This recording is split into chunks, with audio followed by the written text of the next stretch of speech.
Okay, this time I'll remember to turn the music down. Let's do this. Ready? Crossed over the 4 million views the other day. Isn't that crazy? 4 million views. Okay.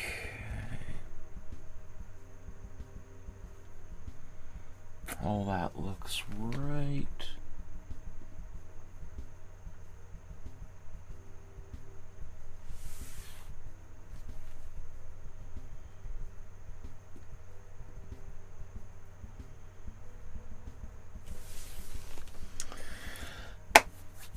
Welcome to my studio. My name is Michael Markowski, and once again today we are going to talk about making art.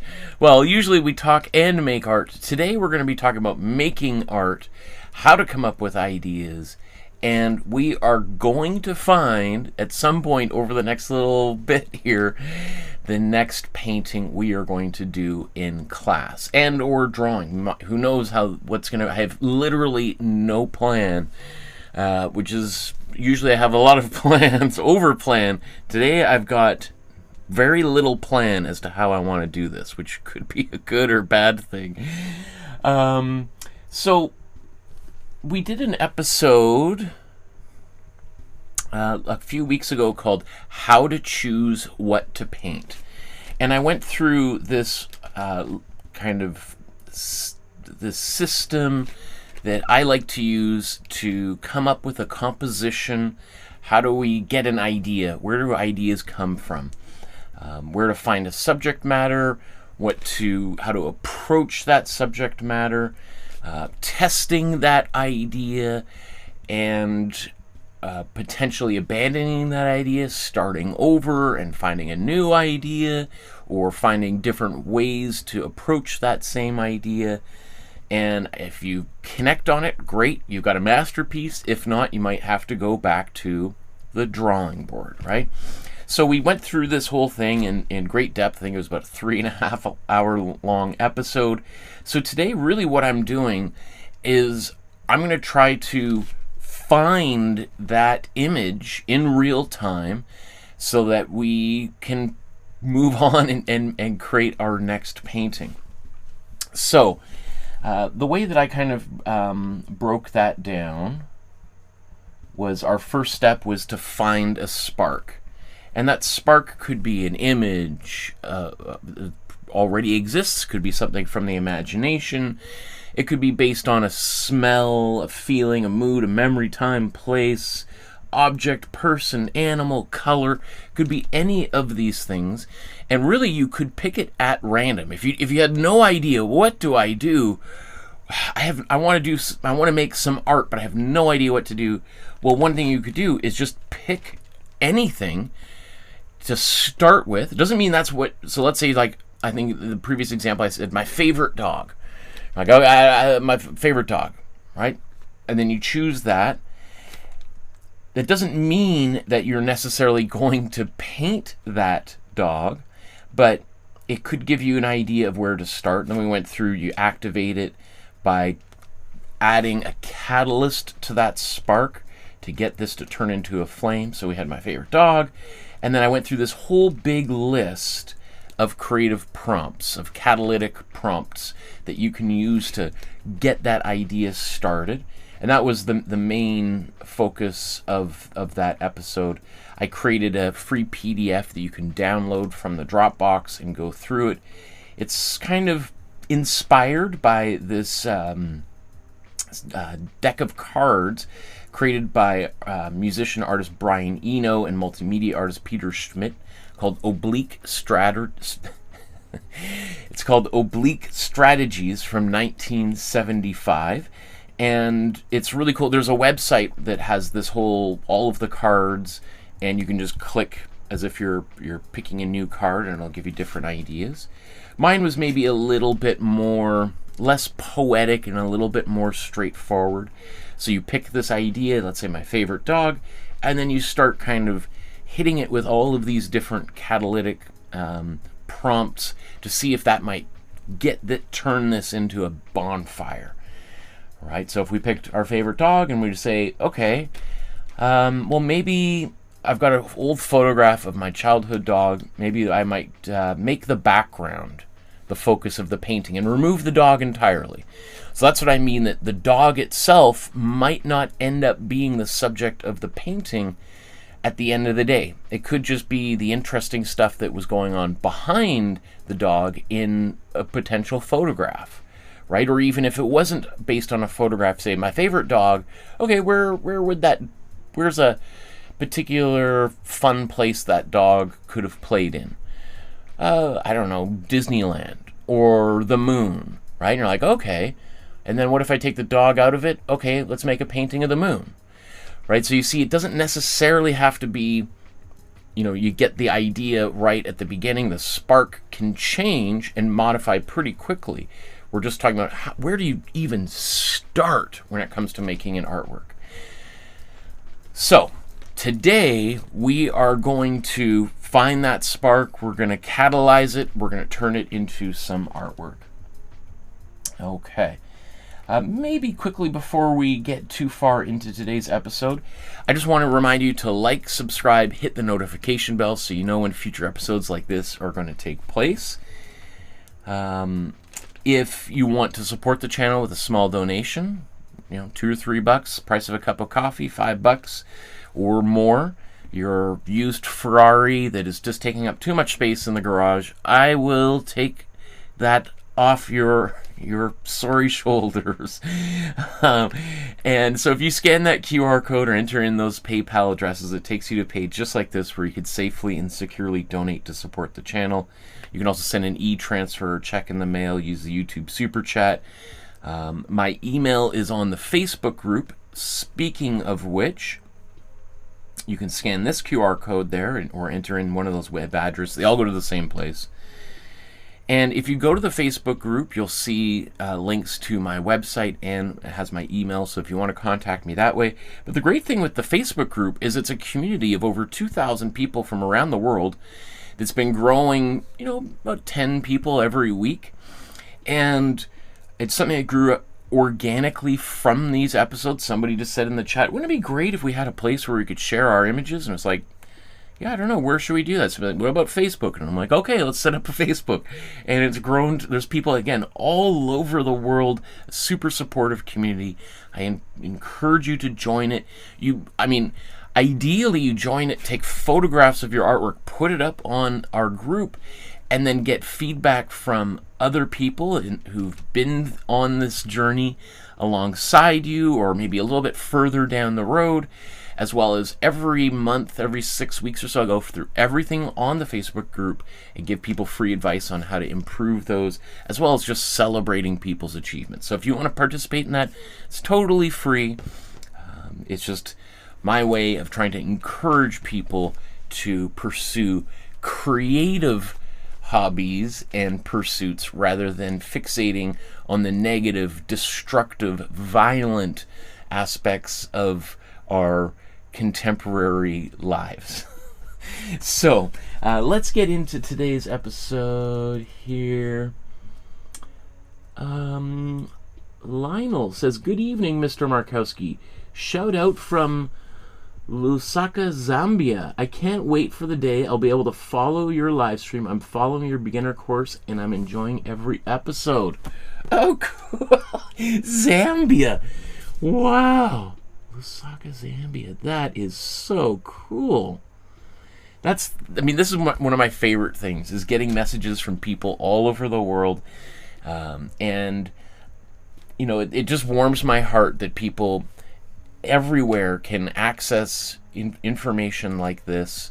I'm very fortunate to have had lots of great experiences and learned from great teachers, and I see this as a social responsibility to share some of the great things that I've learned to help other people, especially people on the other side of the planet, because I can also learn from people like yourselves.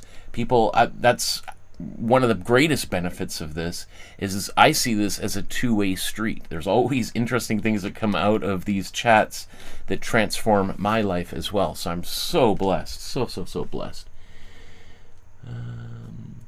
Christina says, hi Lionel, I haven't been able to paint along with the live stream either. I'm too slow.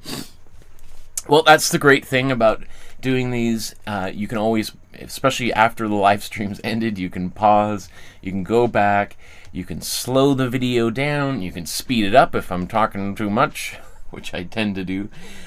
So that is so cool. Wow, that just blows my mind. Okay. So today's episode, in terms of the spark, in fact, let's go back here.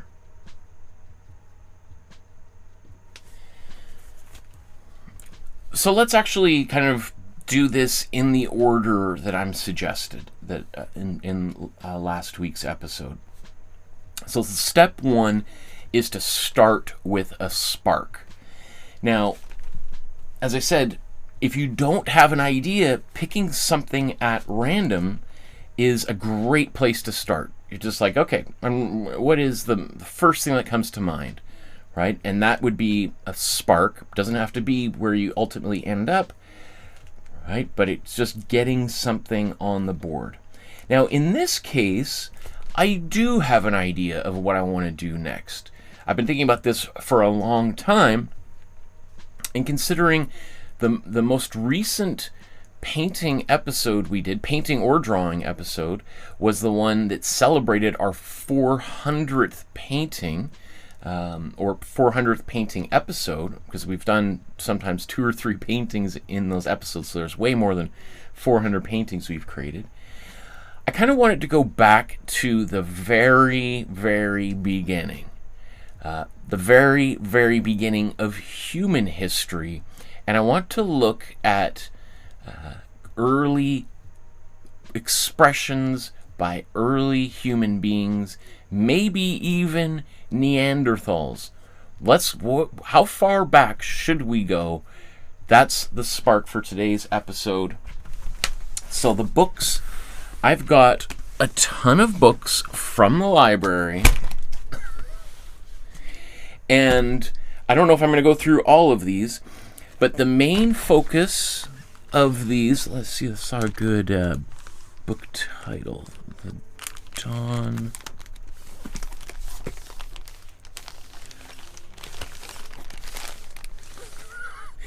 Where did I see that? One was The Dawn of European Art here.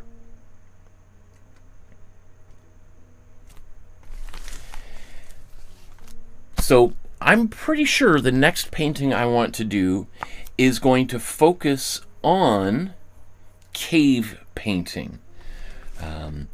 And because if I'm going to kind of start kind of anew, let's go all the way back to the very beginning of human history and talk a little bit about that, explore it a little bit. And I want to do this in real time so you can see how ideas form, how I make choices. And I've had this stack of books for about a month. I haven't opened them or looked at it. I haven't done any research whatsoever into the subject, with the idea of coming into it totally raw and seeing if together we can come up with something interesting. Chrissy says, I love this idea, Michael. Good morning. And Whitney says, good morning, Michael. Viewing from San Diego, California. Wow, I bet you it's hot down there. Woo! It's getting hot here in Vancouver, and it's still April. My daughter's already been in the ocean, which is usually kind of a May, June kind of thing, but everything's getting warmer and warmer around this world these days. Okay, so where to start? That's the question, or where to go next? Well, maybe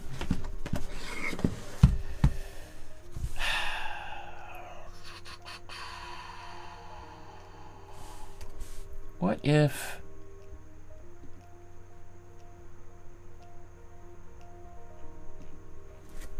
let's go right into the web here. List the most famous cave paintings by in chronological order.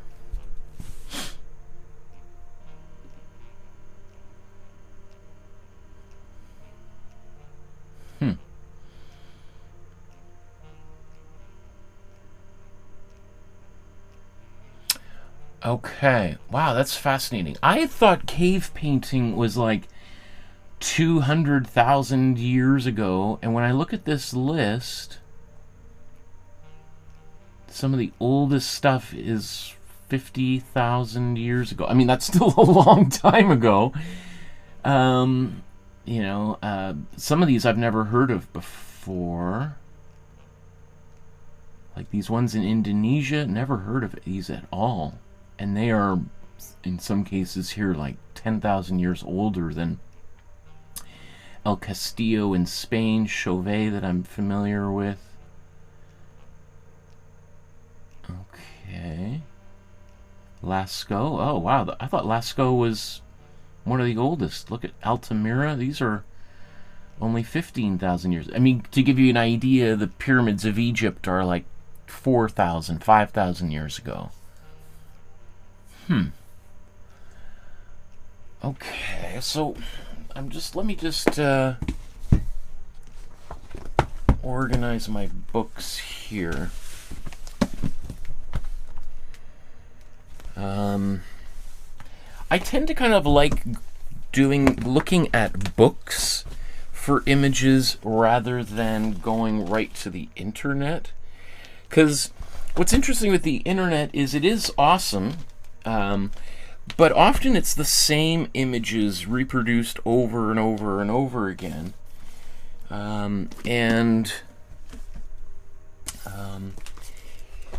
It doesn't, you're sort of just, it's like whisper down the lane. People just repeating the same things over and over and over again. Okay, so what I'm just doing here is I'm just separating these books into kind of groups. I've got one big stack of kind of overall summaries of cave painting, and then these ones are specific. So Altamira is more recent. Lascaux's a little bit older.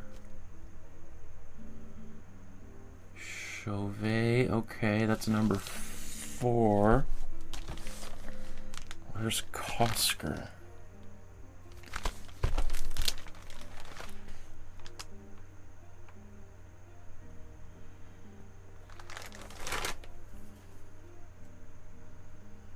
Oh, there's, okay, Kosker is after Chauvet. And here's another Chauvet. Okay. Okay, so I don't have a book on El Castillo. Oops, let me just looking at here. So I don't have a book. I mean, some of this might be featured in this other big stack of books here. These ones in Indonesia and El Castillo in Spain.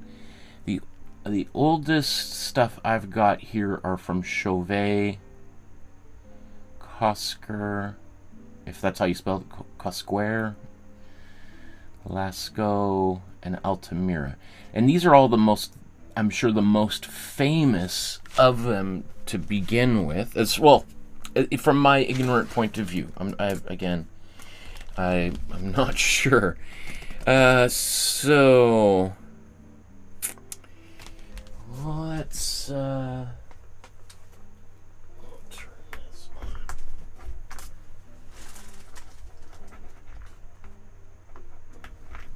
Oh, come on.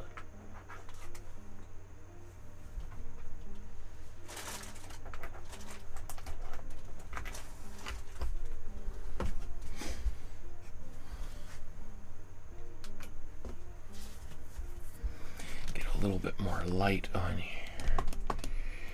So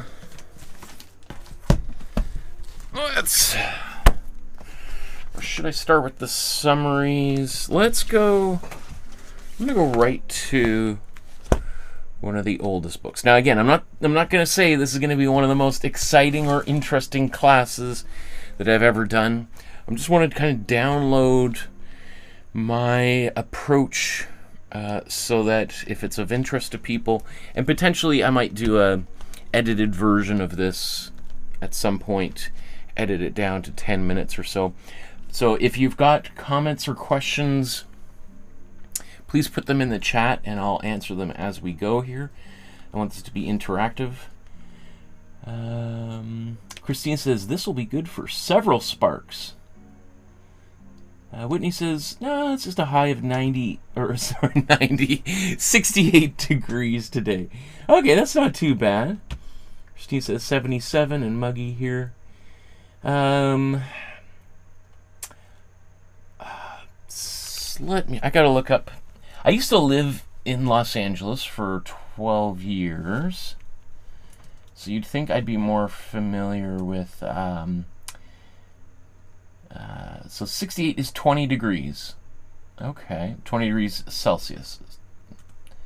77 degrees Fahrenheit is 25 degrees. Okay, so let's go the other way. What was, we had like 14. So the other day it was 57 degrees Fahrenheit here in Vancouver, which doesn't sound very hot. I remember, you know, like that would be a cold day in Los Angeles. Here in Vancouver, 57 or 14 degrees Celsius is like, wow, that's summer. Summer's arrived.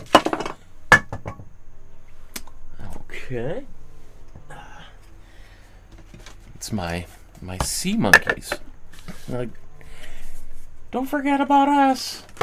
Okay. So I'm going to start right here with a book focused on the oldest cave painting, or purely dedicated to the oldest cave painting, and that's Chauvet Cave here. So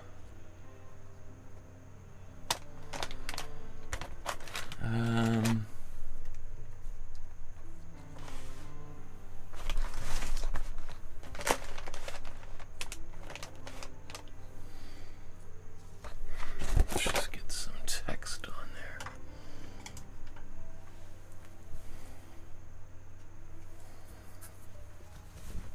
Okay.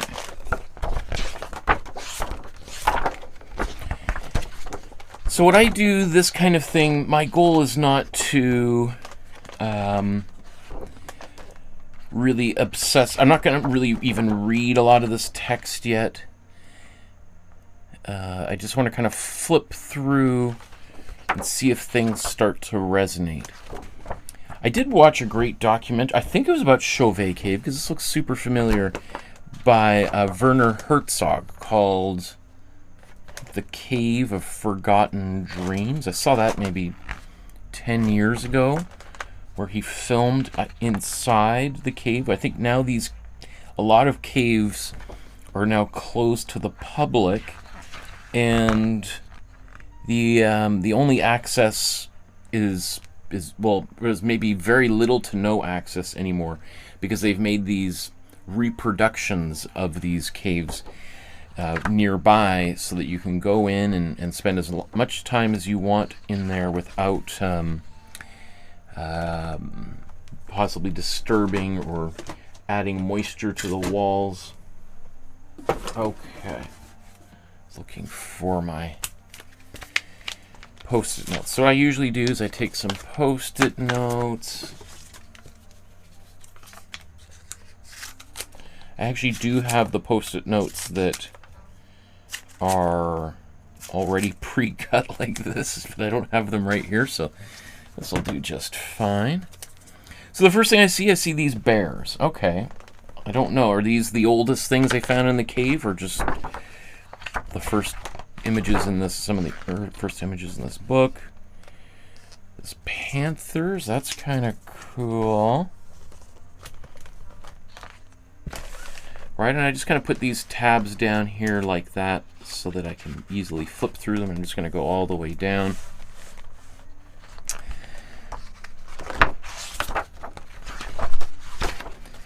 So I'm looking for an image that would be fun to paint, that other people would want to paint as well, and that would, I think, start an interesting conversation within our class and our group about creativity and where creativity comes from. Where did it begin? So I see this is kind of interesting. What are these? It's almost like they're scratched in, the engraved, they call it. Interesting. Wow.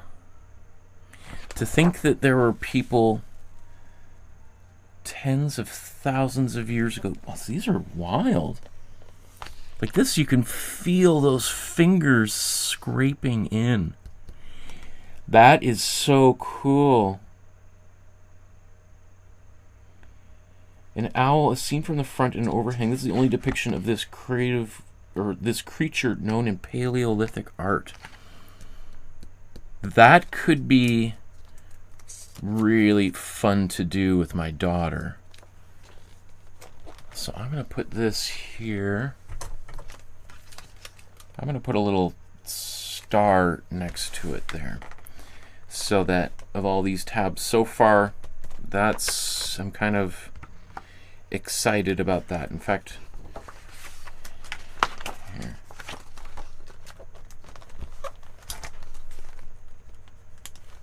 Because I could see this being really fun to do with some paint and to kind of finger paint this, because that's literally what it looks like people did. I wonder if they could get fingerprints out of that.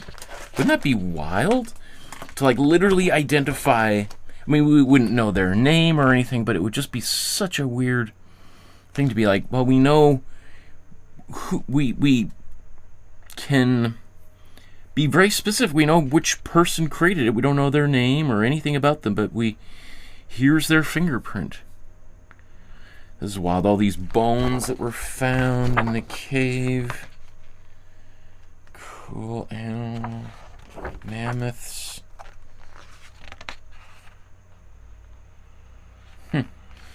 So I guess there must be some, like the ceilings of these caves are covered in moisture, and which makes maybe the surfaces kind of soft that you can scratch into it. Okay, so we keep seeing this image of this skull that's been placed on this rock, and everyone's like, oh, must have some significance. I don't know, could it have just been the first person who came in there, saw it, and put it there? And then the guy behind him was like, whoa, isn't it cool how this is placed here? And he's like, yes, that's exactly where I found it. Oh, wow. The panel of horses. Okay, that's cool. I like that. This could be fun for a drawing episode, particularly because of the way that that's just, wow. Cool. So one of the things that I'm going to have to kind of confront with this whole concept of doing like a painting about cave painting is all of these surfaces, they're not flat. They're not painting on flat canvas or paper.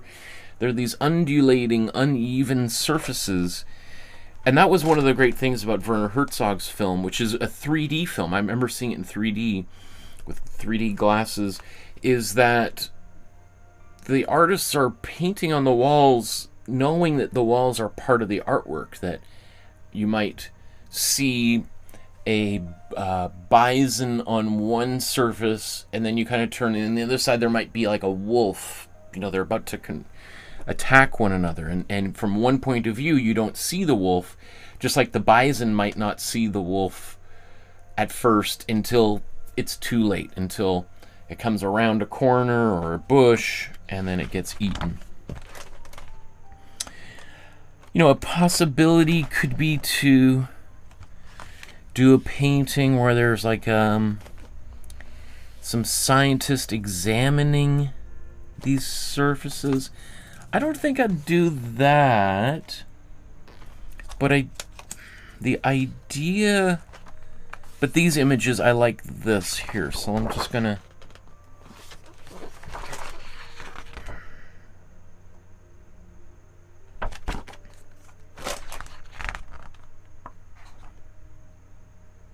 these are better than some of the drawings my students at Emily Carter University, where I teach, do sometimes.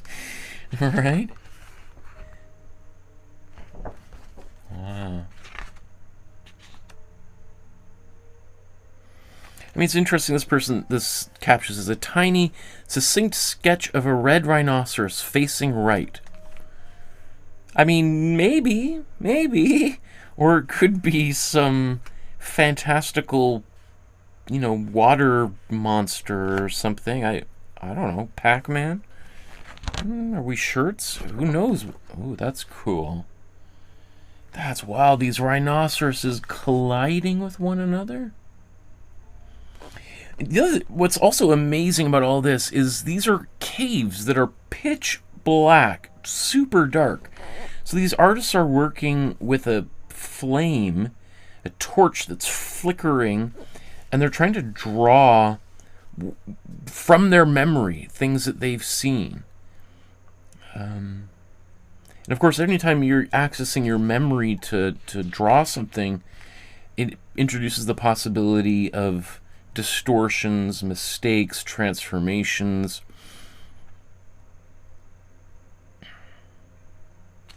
So this is cool.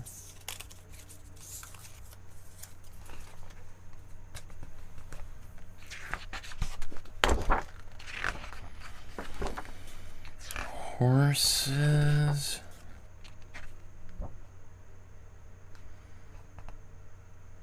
That's just wild. This is like 50,000 years ago. That horse head.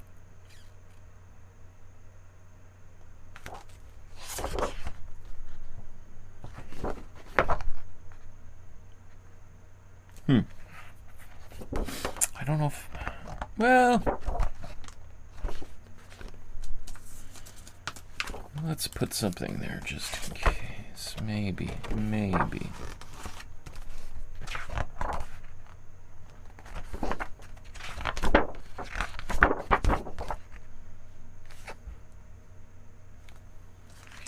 That's kind of cool.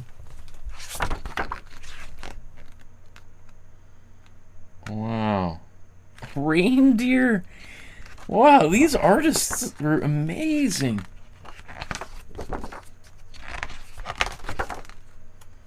Whoa. My goodness. Imagine going into this cave for the first time and seeing these things? Whoa! Okay, that's pretty cool. I don't know why, but that just, I connect with that. Okay.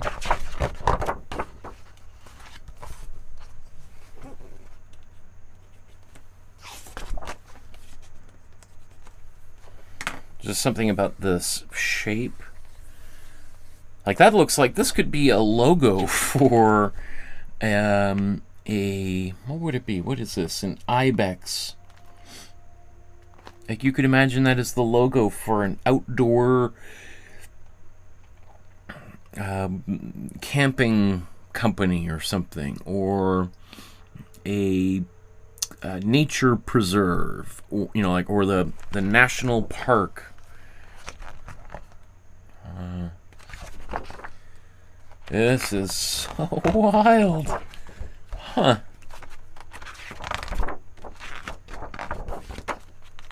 Whoa. Look at all of these overlapping. And so what's interesting is, I remember seeing years ago, again, and I think it might have been in that documentary by Herzog,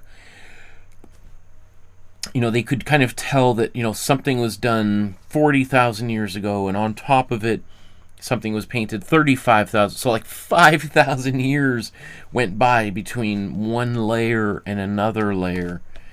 That's kind of amazing that they might be able to discern that.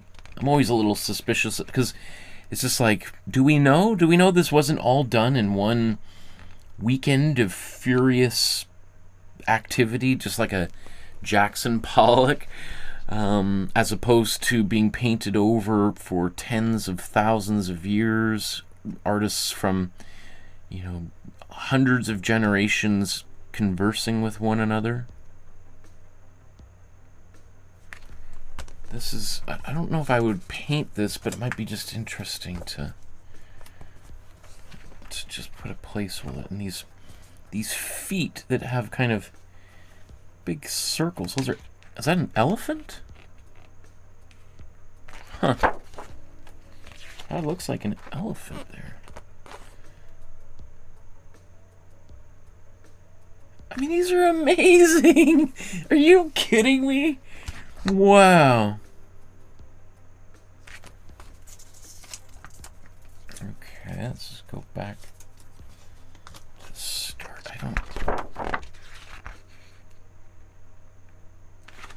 A mammoth. A woolly mammoth. Man, I was just watching the Utah Mammoth hockey team playing yesterday. Has nothing to do with any of this. Okay, so I'm going to try to speed this process up. I don't know if I'm going to go through all these books. Okay.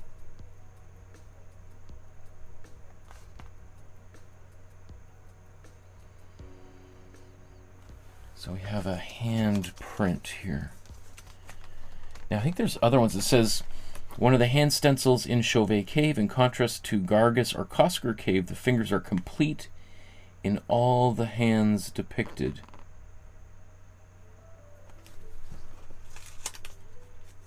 I guess in the other caves they're not complete somehow?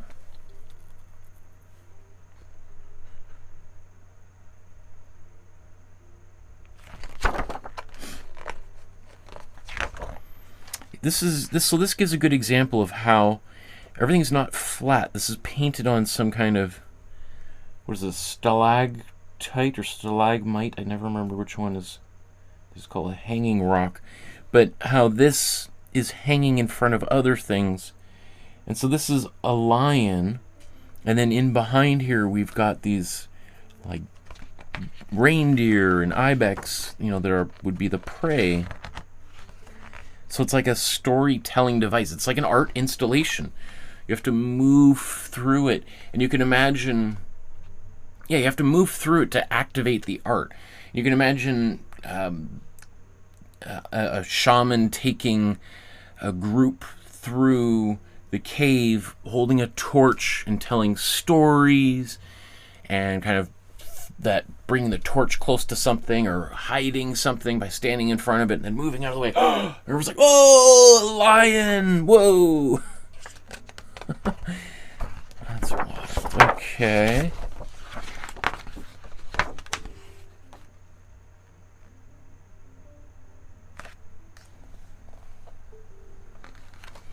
Oh, interesting. Well, of course these are overlapping, right?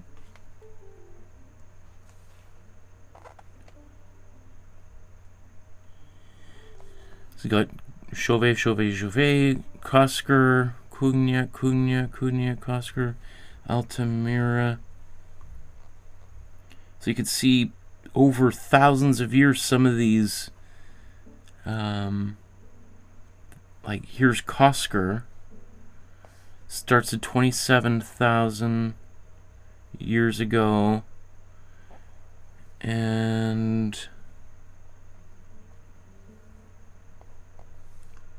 so for almost, well, 11,000 years it was active.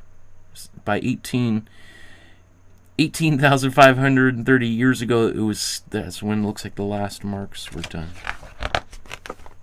Wild. Okay, so I'm going to put this one aside. Let's just go, here's another one on the Chauvet Cave.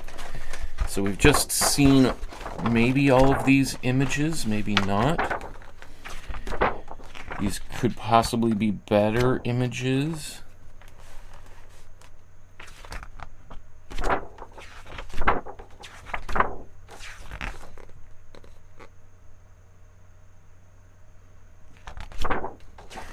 Whoa.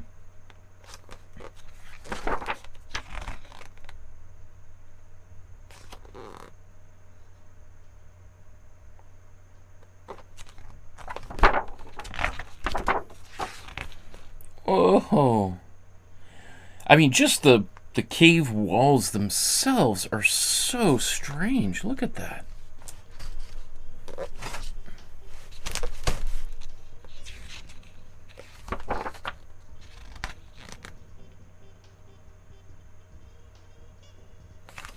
Okay, I mean, all of this is fascinating, but I want to get trapped into reading. Just looking for images here.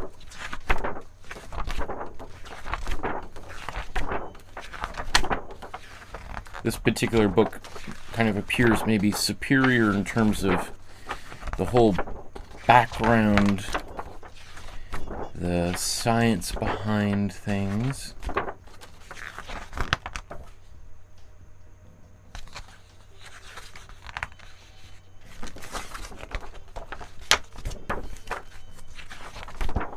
It does look like, from what I just gleaned there, that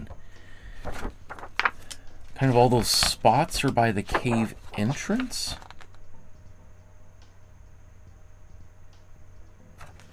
That's kind of neat. This shows maybe someone, you know, a supposed position of the artist when drawing a little red bear.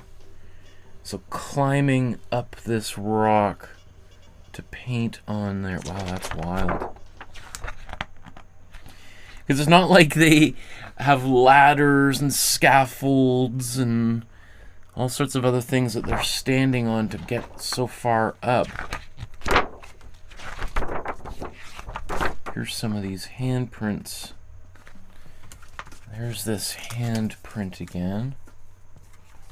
So that could be a fun activity, trying to recreate that. I mean, so my understanding is the way they did these handprints is they would chew on like berries or something to get that red pigment, and then put their hand down and spit all around using their hand like a stencil.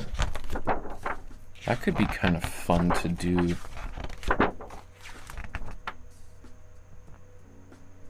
Let's see those fingers scraping.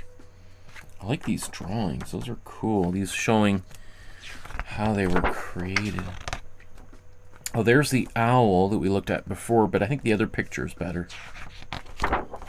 This is why I like having a bunch of different books and different resources.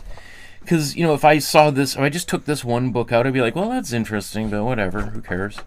Versus the other one was like, whoa, that really... That's fascinating. I mean, these would be just fun paintings to do on their own.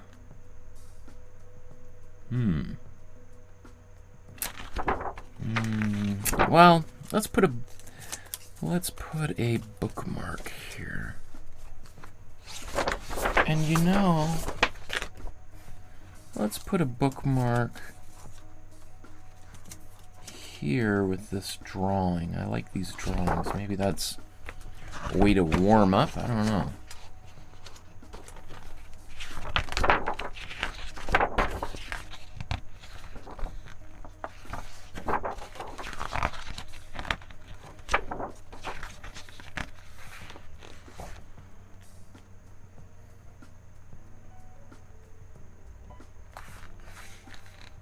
These are interesting. These kind of artists' rendering of these images, showing areas that have been kind of scraped. You wonder what that's about. I'm sure they probably talk about it in here, but was that the artist who painted it, or subsequent people, or maybe storytellers who were in the same way that, like, back in the day, a priest might be in a church, you know, hundreds of years ago, when maybe most of the parish congregants were illiterate and couldn't read the Bible. They would be sort of explaining what was going on by kind of pointing at the images, like, look over there. Okay, see that little guy there? That's baby Jesus. All right.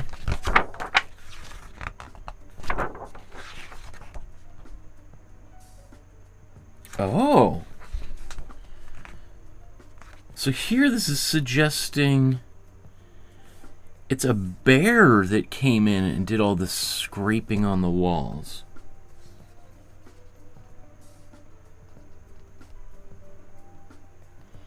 Yeah, the initial panel and presence of possible bear claw marks. Okay.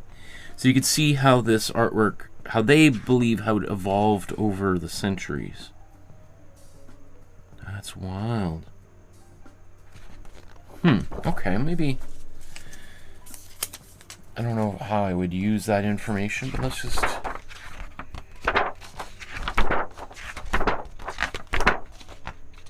Okay, again, here's this image. It looks okay on this page, but it doesn't have the wow factor of that previous book.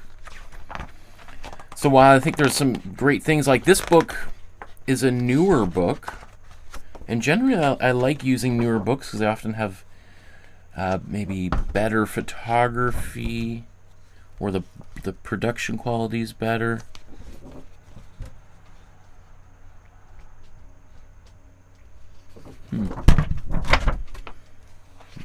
But I think that other book that was just a few years older might ultimately be better.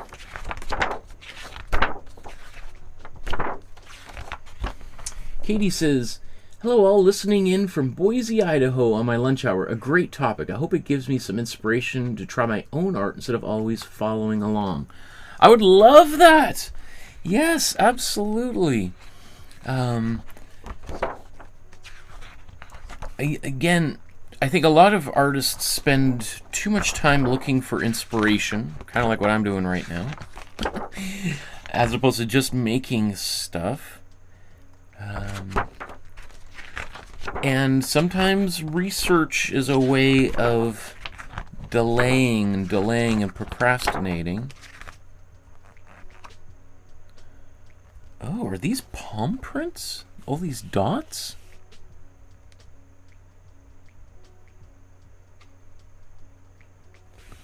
Oh. You're gonna have to have a pretty flat palm to make those palm prints.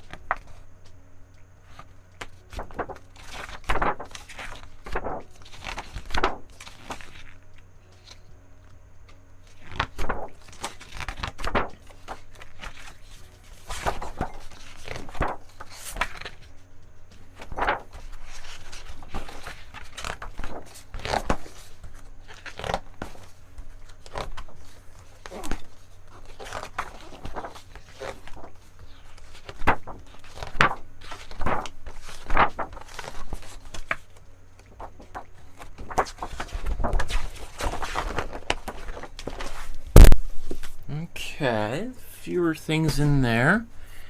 Okay, let's go to something a little bit more recent, Kosker.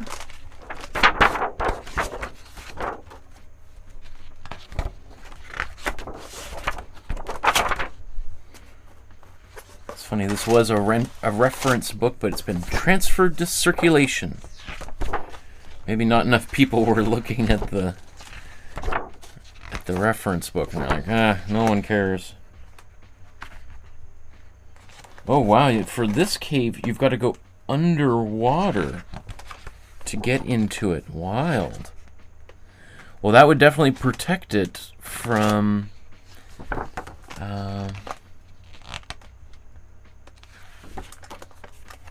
people.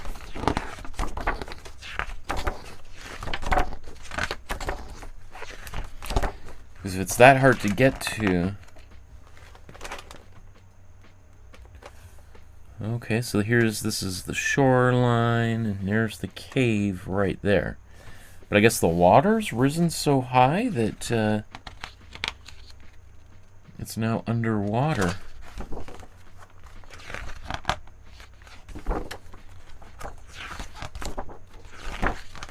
Just showing maybe some of those same animals are there. Maybe. Probably a lot of them are gone. Okay, so we got human remains in here. Okay, this shows. So that was the entrance to the cave, which is now underwater. And you got to scuba dive all the way up here to get at those places. Wow. No wonder it's been so well preserved. It doesn't look like that big of a space, though, does it?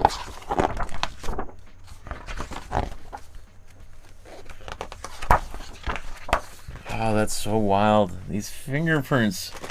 Those are our brothers and sisters from the dawn of time.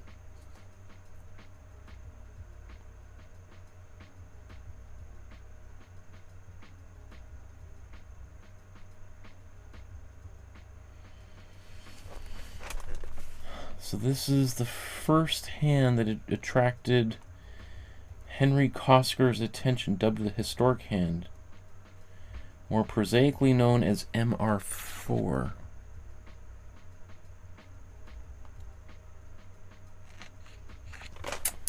Let's put a bookmark on that.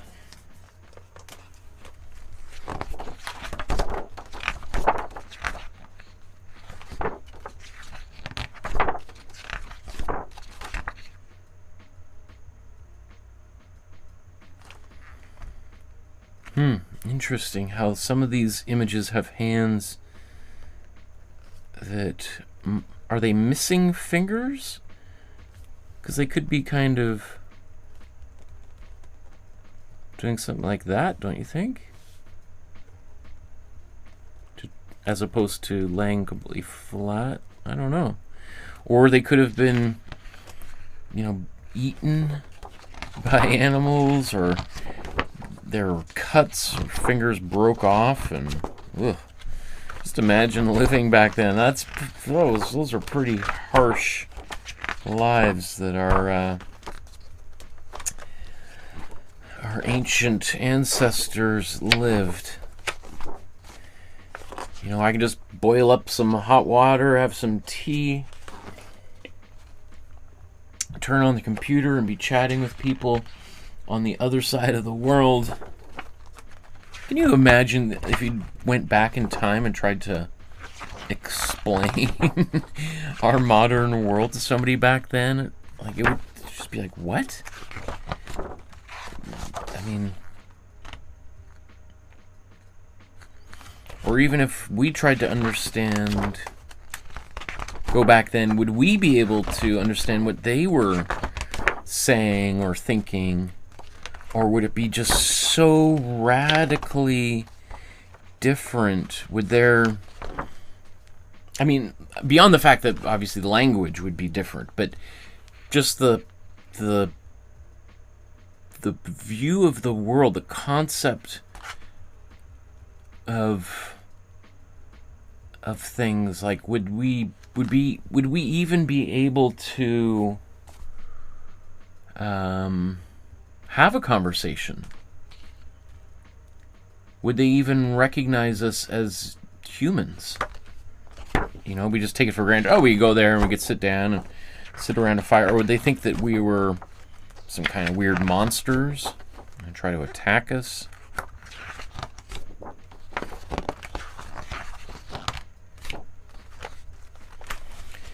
Okay, no offense to these artists, but a lot of this stuff seems to be like scrapings. And I don't know. You're saying like this here is called the Killed Man? Seriously? Really? My kid could do that, like, come on. Painting of a wounded man. I don't know. That's, I mean, maybe. Maybe. I just feel like there's a lot of interpretation in this one in particular. Not that it's not fun and interesting to speculate, but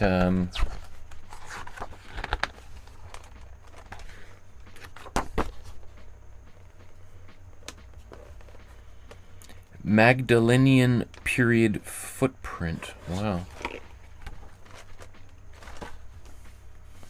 So is this I don't know.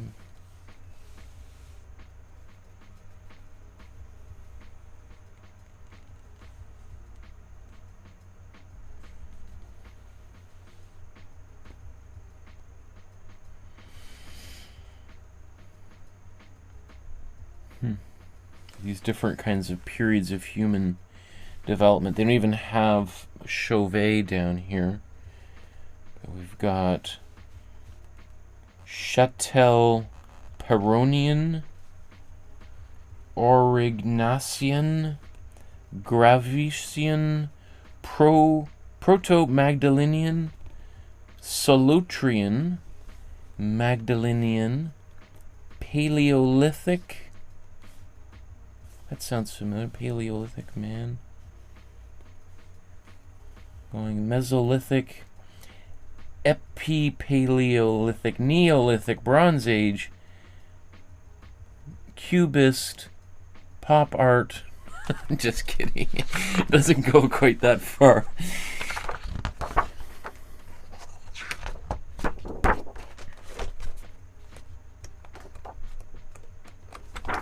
Okay, and so I went through this book. I did find this picture here of that hand. But you know what? I got to make some choices. Likelihood that, so I'm like, you know what? I'm going to return this to the library. I'm just going to take this out of the running. Help me make some decisions as I go. Okay, let's go to Lascaux Cave.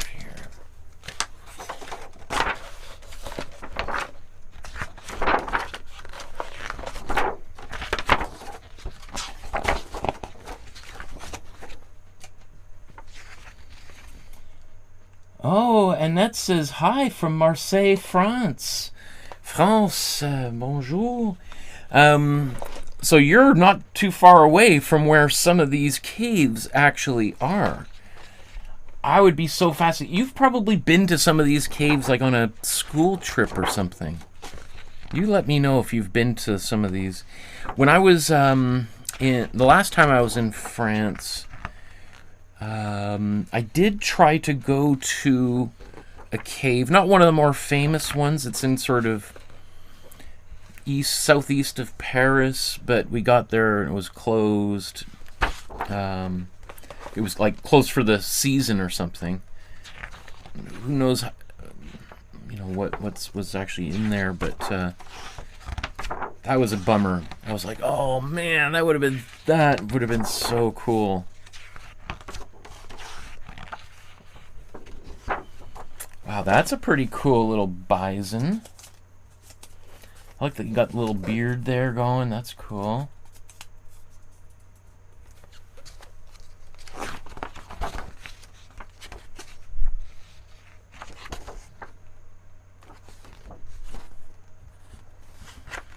Well, where's this cool picture of the horse? The galloping horse. I like it, but I don't really see it anywhere.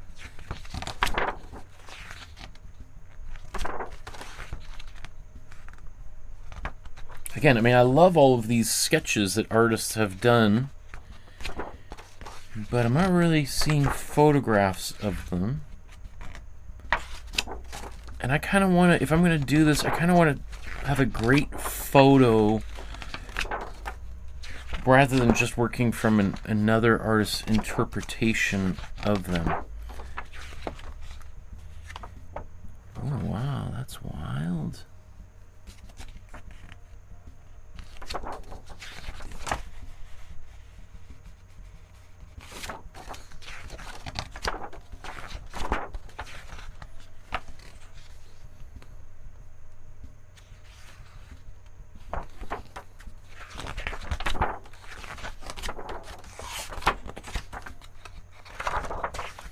It is kind of interesting to me that these books, I mean, these are just from, when was this printed? 87. How even just over, well, I guess it's not, I mean, that's 30 years ago, 40 years ago? Oh, gosh. How much things have changed in the language. I mean, I don't know, like just this image here, like why is there this image of this African hunter here? I mean, they're trying to compare it to, you know, some of the things they found in here, but suggesting again that this photo of people who were living, you know, I don't know, maybe the 1970s or so when this photo's taken, direct comparison to people living 50,000 years ago, kind of suggesting that our culture has advanced greatly and one culture is stuck in the cave, which is obviously, you know, pretty offensive. I don't think you would see that same type of comparison made in contemporary books. Okay, so this is interesting, kind of the cave again going down.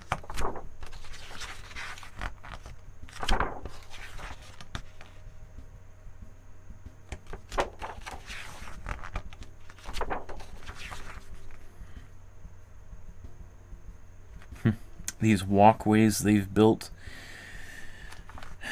I mean, I don't know when this cave was discovered or rediscovered, but you can just imagine by putting all of these blocks there, yes, it makes it easier for people to walk around, but it's also potentially obliterating all sorts of archaeological evidence.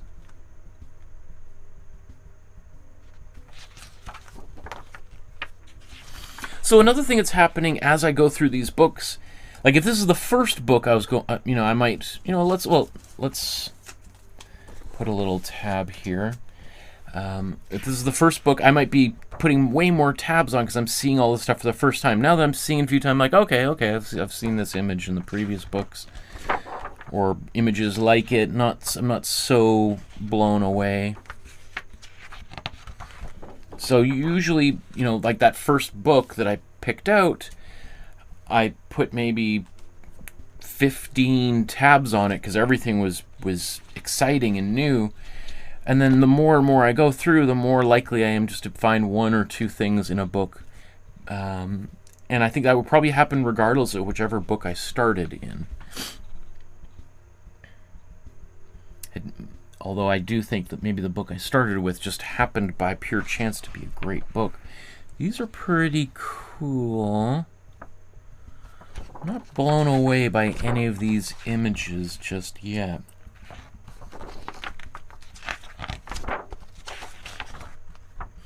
I mean, it's interesting to think about how, so I'm just gonna go back. Where's my research? So we had the Chauvet cave that we looked at. So that's 35,000 to 3,000 years ago.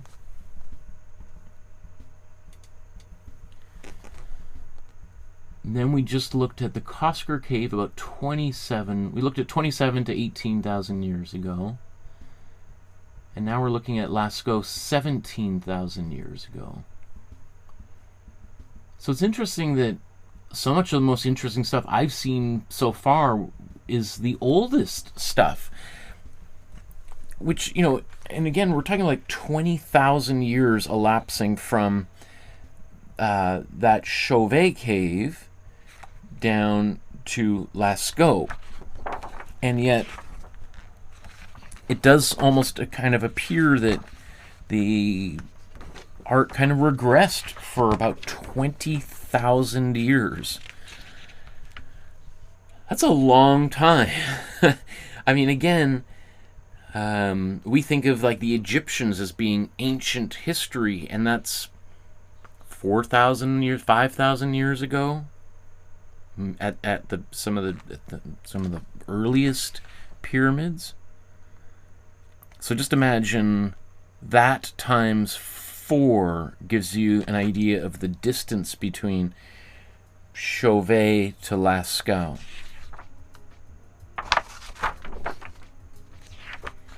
So all sorts of things can be happening in the world, like diseases and evolution of predators that wipe out whole civilizations of people.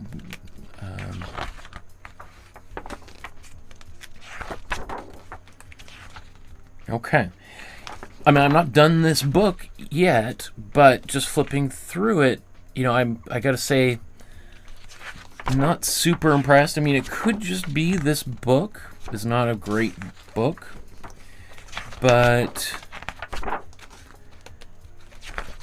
if you were to have asked me, just in my pure ignorant state, if I had to just pick one book, Lascaux is the most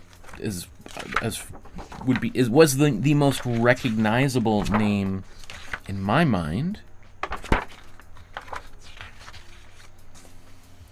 Okay, 12 examples of the powdered colors used by the artists of Lascaux. Most of the iron oxides came from the cave itself and surrounding areas. Some of the tints were obtained by heating the ochres.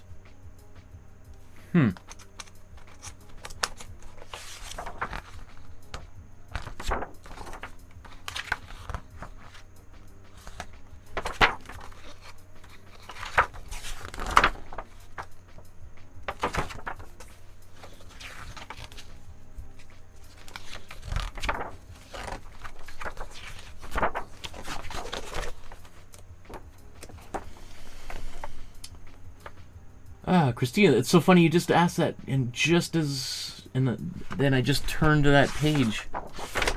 So, I mean, I'm sure. So obviously, so when I do this episode, that's going to be one of those things I'm going to be super fascinated to do research on. Is to like, how do they do this? Like, what is the materials? I mean, here's some information here. I don't want to get bogged down in reading it right now because I'm really just focused on finding images. So, again, went through this whole book on Lascaux. I only found 2 images of interest. At the end, I'm going to go through all of these images that and I'm just going to go to the tabs, and I'm not going to go back through the whole book because this is kind of my editing process. I'm going to go through all these books, put tabs on them, and then I'm going to go back and just look at the tabs and then start peeling things off, like, no, narrowing it down to, like, say, my top 10 favorite images, and then kind of compare, see which ones are working. Maybe I do 10 separate episodes focusing on different images or animals or caves or people, continents.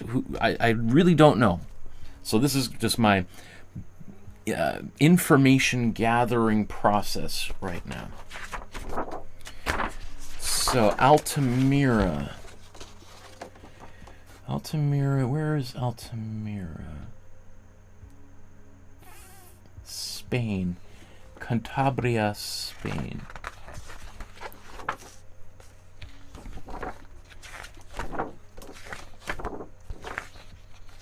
In fact, maybe before I do that, I just want to find out. Okay, so we looked at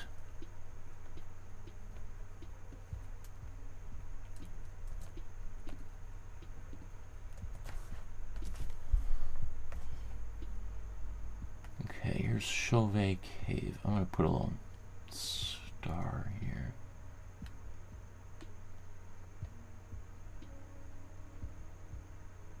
I thought it said Lascaux. I was like, oh, I didn't realize they're so close, but okay, so Annette is saying, I'm from Marseille. You can see how close Marseille is to these caves right there. Wow. It's close. I've been to all these places, Avignon and Nîmes and Montpellier and Arles. Arles, of course, this is where Vincent van Gogh cut his ear off. And the yellow house right there. This is the old Colosseum, or the arena. Really cool city. I didn't realize Chauvet was so close. Huh.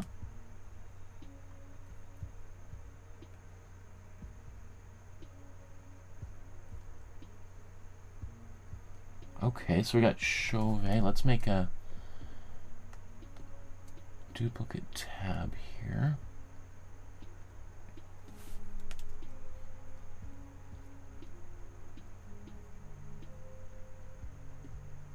Oh, Kosker is like in Marseille?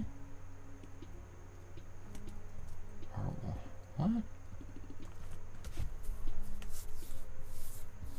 Oh, it's right on the water.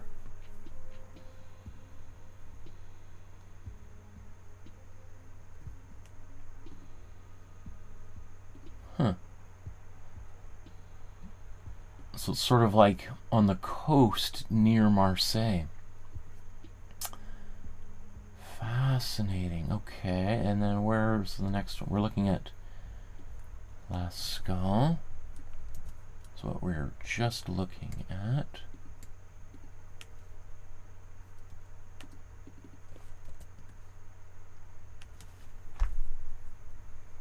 I've already starred this one.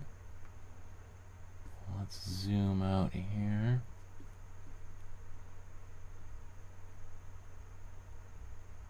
Oh, okay. Near Bordeaux. Okay, so Chauvet was down here. Lascaux is over here.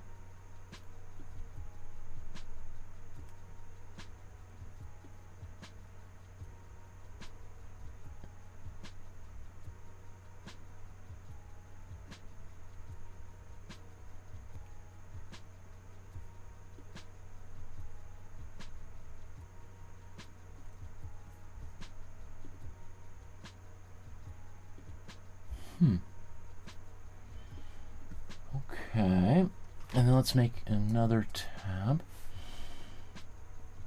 for Altamira.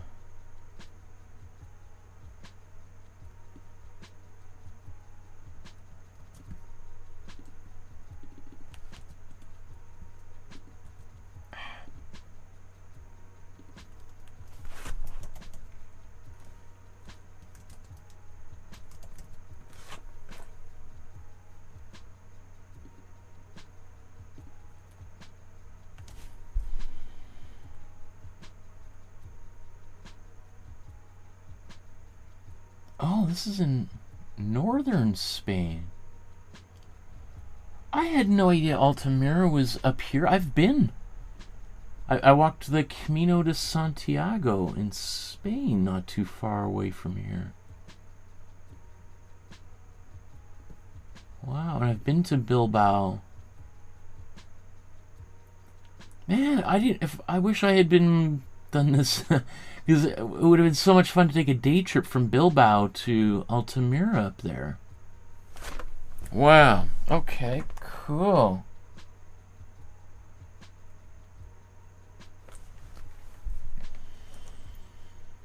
And it says, I haven't visited Lascaux, but watched a lot of pictures and documentaries.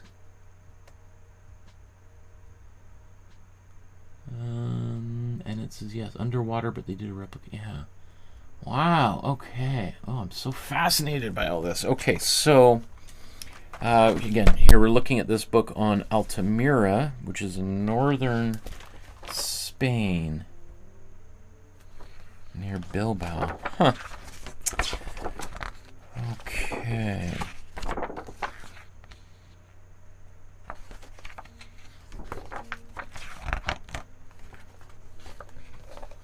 Got gates and stuff to... House built next to the cave as a caretaker's house, now museum and library.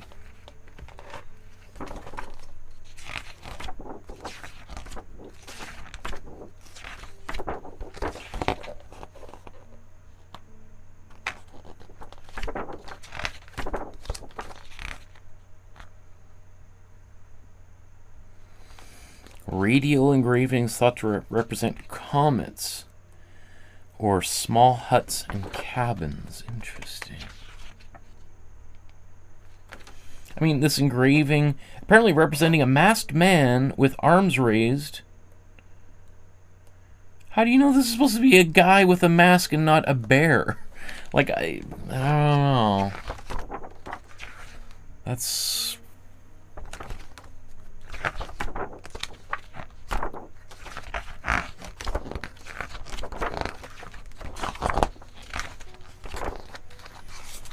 So far a lot of this is engraved rather than painted. And as I say that, there's a picture of a painted bison. But these are really faded.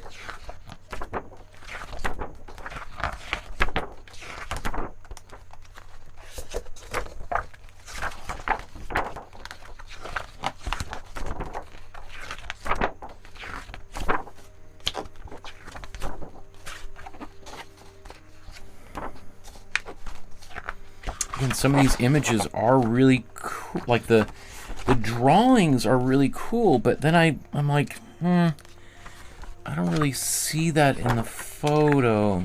I see, it's like, as an image to paint that, I'm not sure how many people would be interested in doing that. You know, I want something that is just like, whoa, so iconic and inspiring.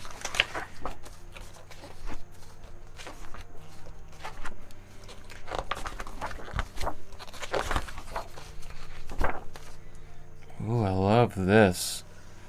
Again, these fingers scratching onto the surface.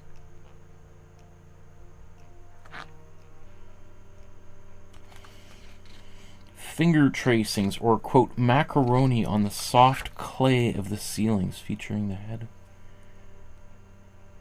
Interesting, they talk about it, macaroni. Okay, I guess I could see the macaroni.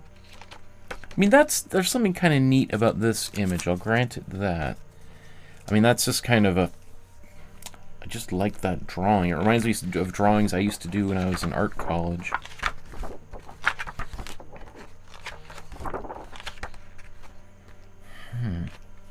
These weird, I see them as very architectural kind of drawings. These charcoal drawings, difficult to interpret, are in one of the deepest recesses of the caves.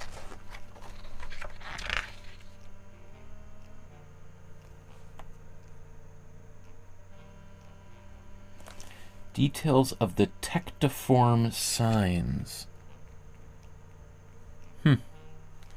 This was probably the spaceship that they all landed on Earth from. They all arrived in.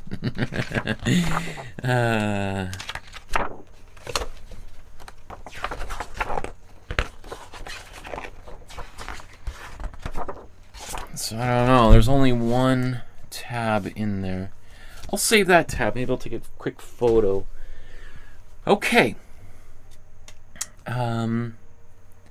So I've gone through that original stack of books that was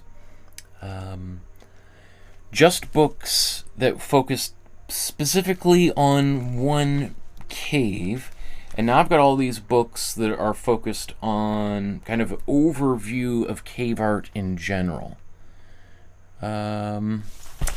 I'm going to start with some of the biggest books because they're going to have the biggest images. And after all, that's what I'm focused right now, is not research on the history and the stories and how they were made, just on finding interesting images. So I'm going to start with the big books and find big pictures.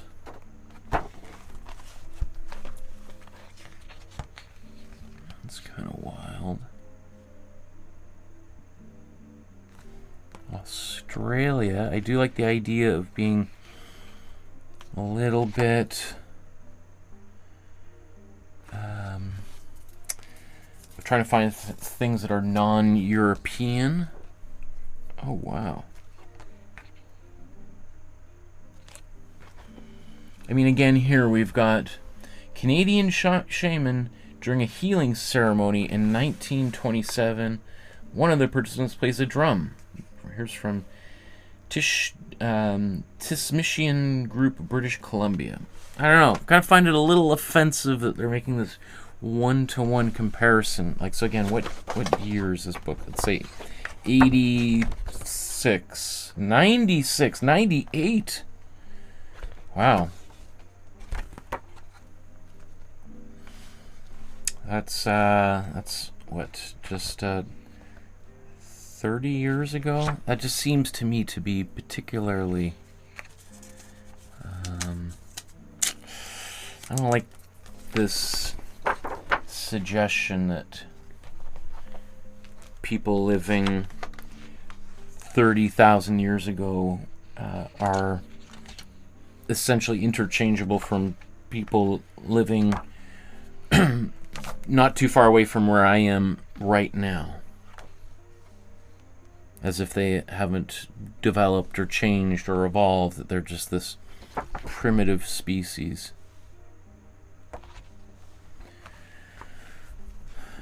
Okay, so one of the things about looking now at this kind of a survey book is now I'm seeing a lot of images that are really cool. But like this is very cool. But I have less of a context, so it's just sort of from here and there and here and there.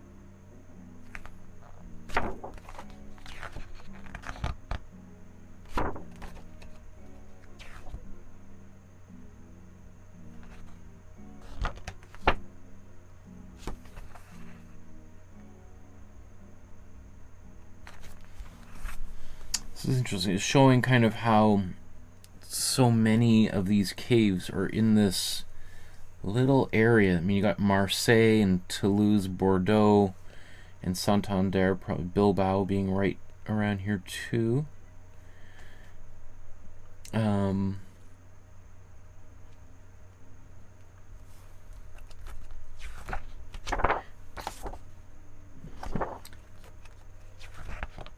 So I wonder, must have just been a particularly fertile landscape. Climate must have been relatively stable, moderate.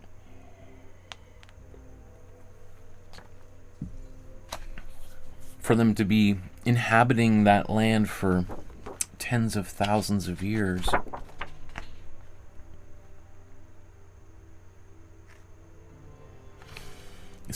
You see this really cool drawing. It's like, okay, that's awesome. Where's the original? Like, I don't know. I'm not into that. I want to see the actual original image.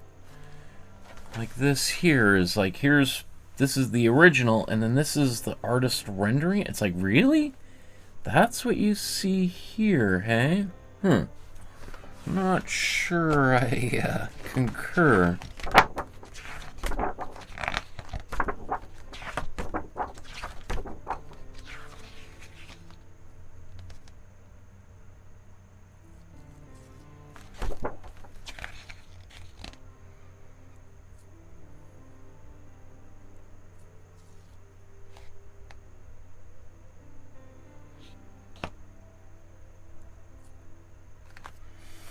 The theory of hunting magic is based in part on the presence of animals bearing arrow-shaped symbols. Others, such as those in the Cusker Cave, were discovered later.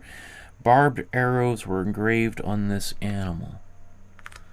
Again, really, I mean, I guess they're suggesting those are arrows, and there's an animal here being attacked by it. Like, maybe.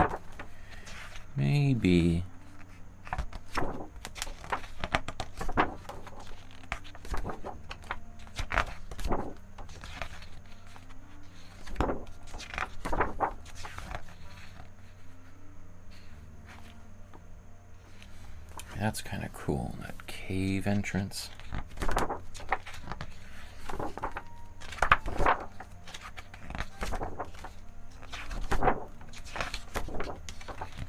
Wow, I'm already, you know, I'm kind of halfway through these books, and I kind of feel like the first book that I looked at had by far the best images, and it also happened to be some of the oldest artwork too. That's kind of nice.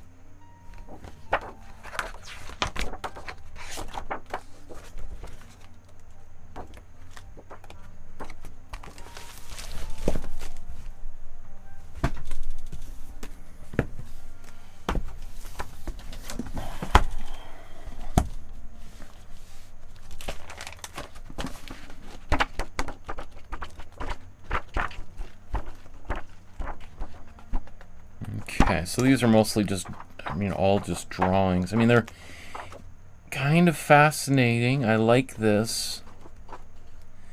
If I really wanted to get in and study some of this, this could be fascinating kind of textbook, but in terms of images to draw from or paint from, I don't know if I see. I mean, I could see us doing little sketches like these mammoths, but I want that one-to-one direct experience looking at that photograph. So here's another book I can get rid of. World Rock Art. Let's see. Let's zoom in here.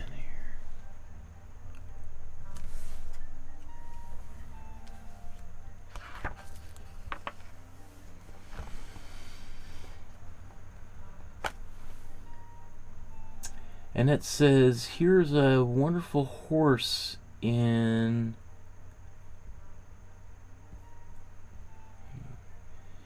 Pêche-Mêle, France, with dots. It is wonderful. Okay, let me look that up. How do I, it won't let me copy that. Okay, let me just type this in.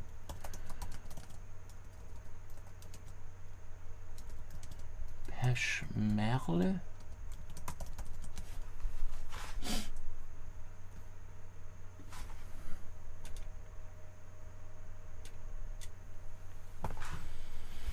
There's a French hillside cave. Cool hand. Ooh. That is pretty wild. Those drips. Huh.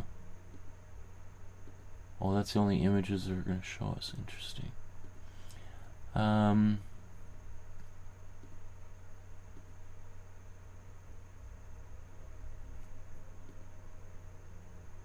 That is pretty cool. I like that.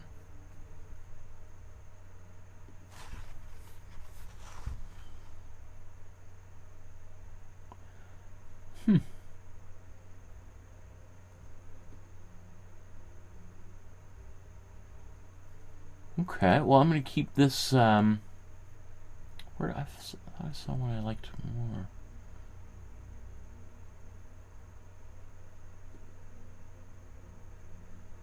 I'm going to keep this up here, and as we go, we'll see what else arises.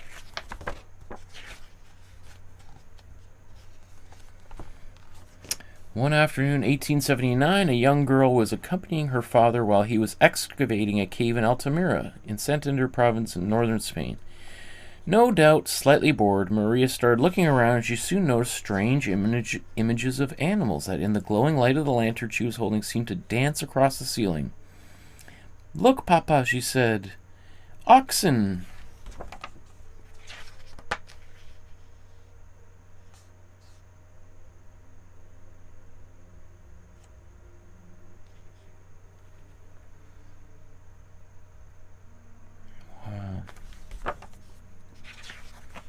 Whoa, that's quite a wild carving on a hill. Where's that?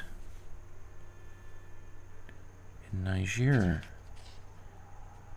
The Air Mountains of Niger.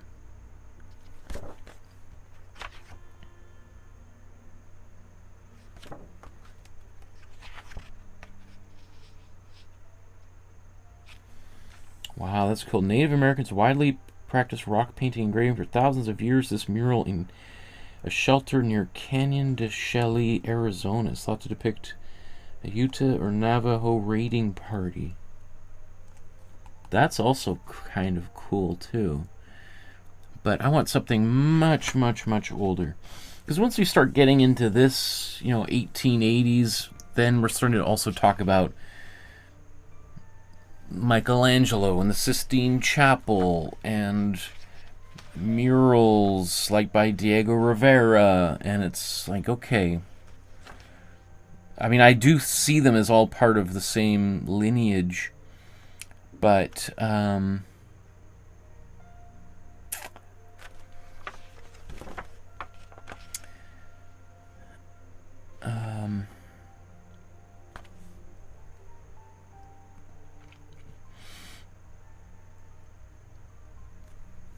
I like this image showing where lots of these are. That's cool.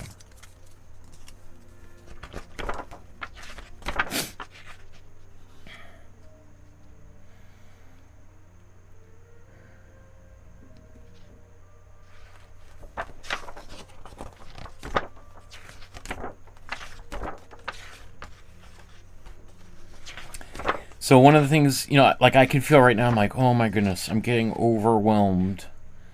There is so much, like that's cool. All these horses.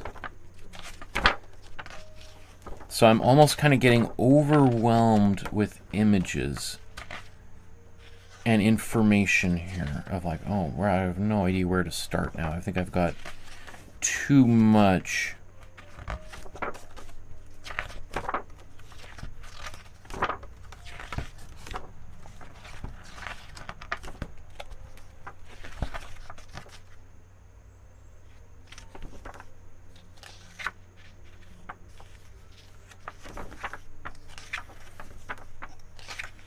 Oh wow, that's cool.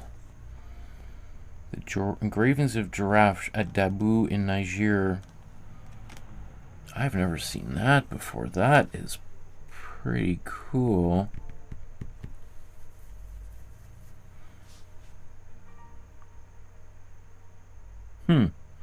This could make for a cool. How would you do that, as a stamp of some kind? Or an etching? It's more complex. I was talking about using textured paint to kind of do that owl we looked at much, much earlier.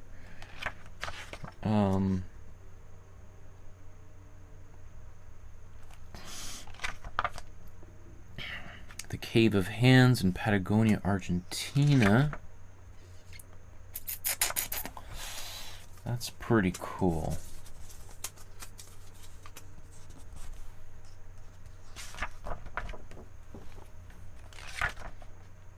Wow. Wow, these are huge. These geoglyphs in Chile. Wow. It's more than 100 meters long. That's such a neat image. That is so wild. Wow. Okay, let's take it.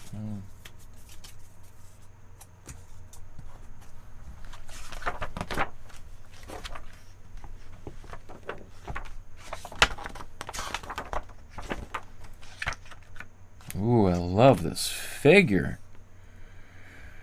Running figure in Algeria. Oof, there's a lot of... Okay.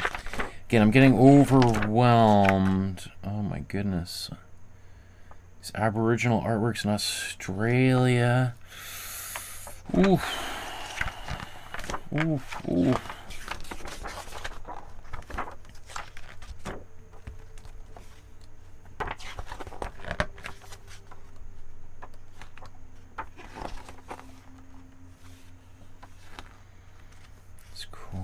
boats. Wow.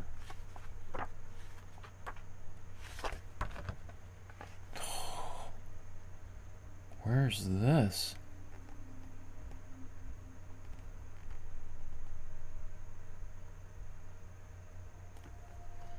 Coastal Range near Death Valley. Huh. Big Petroglyph Canyon in the Coastal Range, somewhere in the southern United States.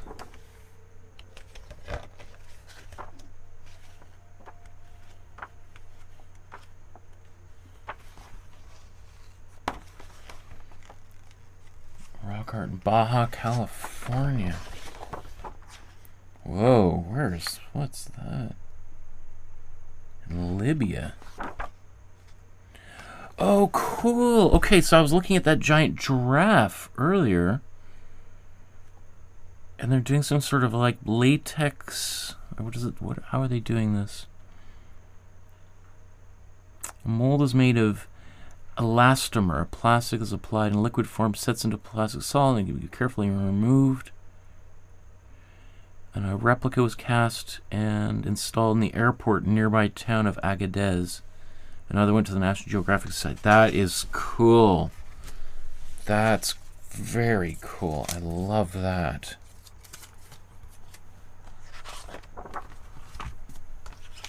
Okay.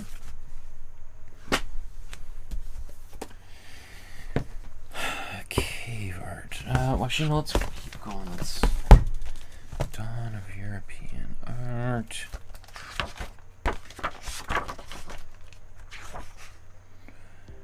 When is this? 1981.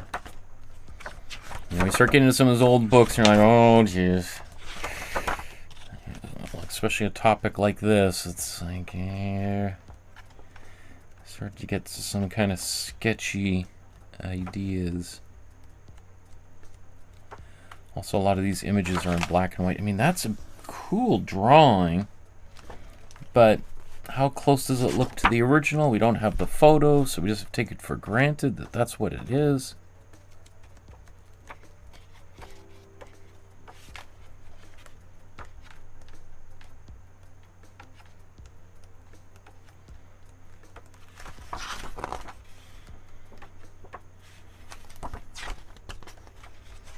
I don't really see images that are jumping out at me.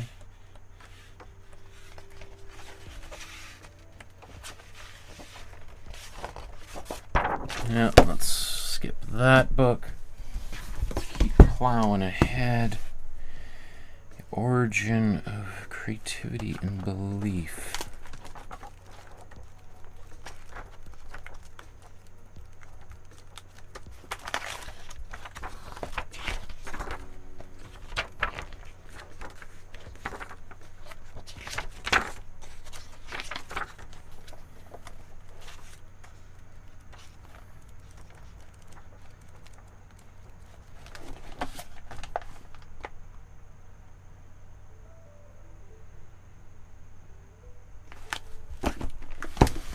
So I am just kind of interested, like if I was to keep a couple books here that are more of the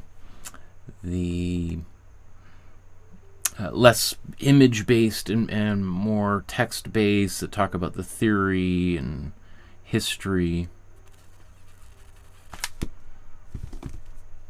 This could be good. It's like, what is his... We have a thesis here. That's what I'm sort of looking, be like, because I don't want to start reading this book and be like, Dr. So-and-so demonstrates how all of these were created by space aliens who landed in the desert in 20,000 years ago and taught people how to draw. I'm like, oh, yeah.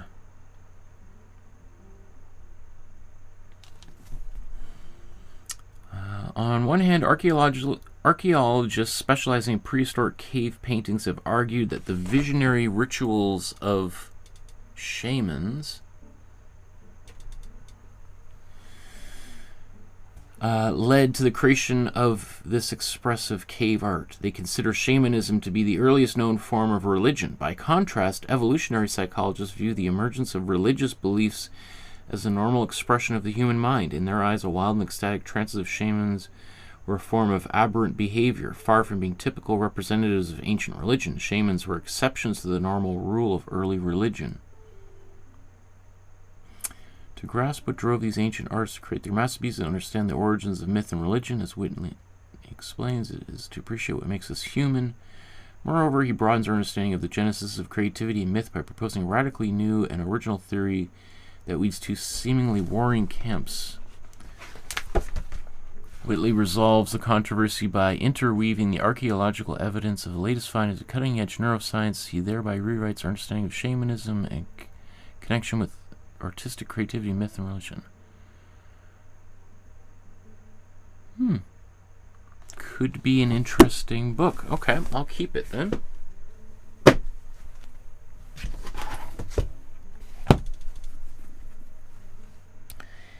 Prehistoric Europe.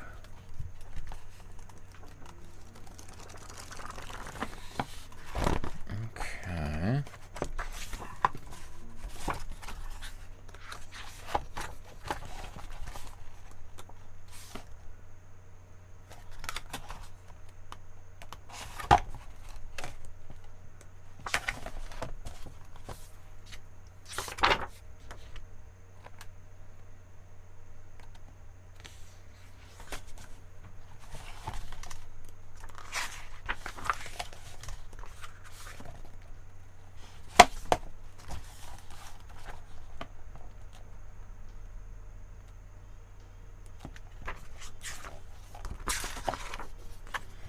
Oh, the Venus of Willendorf. We should do a... Okay, that's... We're going to have to do a painting of that. If we're going to go back here... Because I remember talking about the Venus of Willendorf when I was in art college.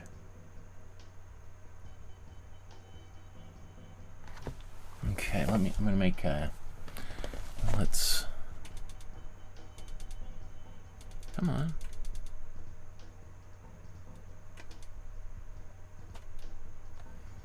Ah, things have frozen here.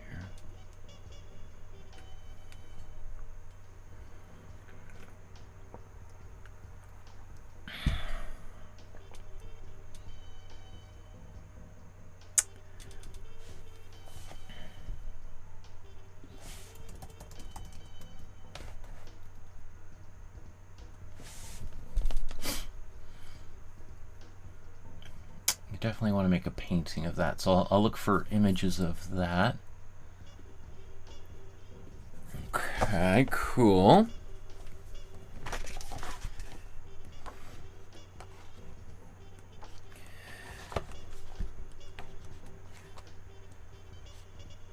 That's why I like sometimes, you know, getting books that are kind of surveys of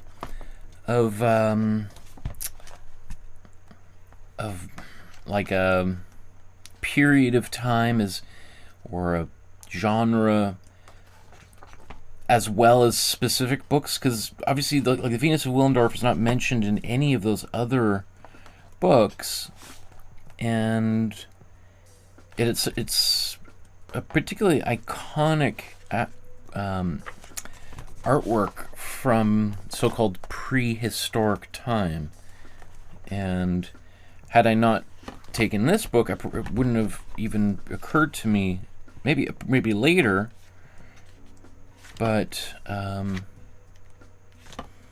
it's just showing, like, again, it's a sculpture, and I've been thinking about cave painting for the past few hours as the subject of, or like the spark of today's episode, and then here's a different spark. I'm like, oh, that's not what I was planning on doing, but I like that. I want to do that as well.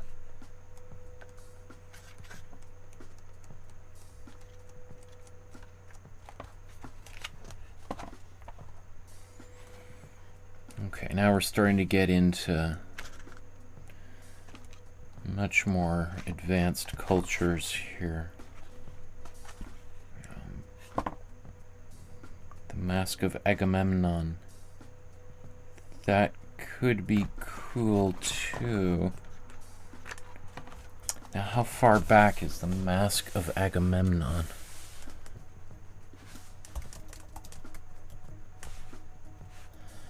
Man, it is creepy how Google anticipates what I'm looking at. Like, how could it not be Mask of Wonder Woman or something? Like, why does it know? Like, it already knows I'm looking at ancient artwork here. Ooh, okay. Now I'm seeing an image. I'm like,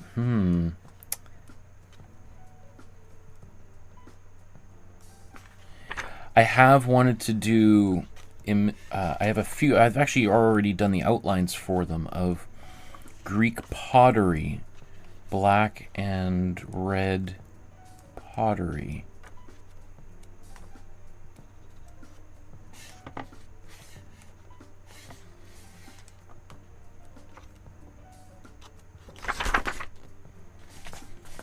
Whoa. What's the Globerg Prince?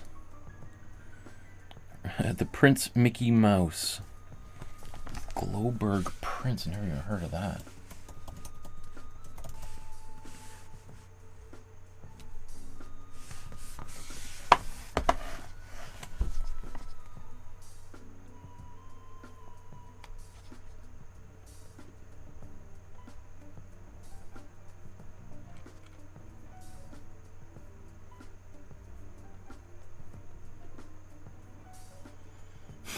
Wow.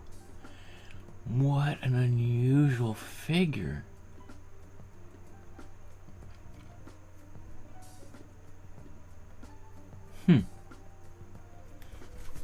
That would make for a pretty fun painting.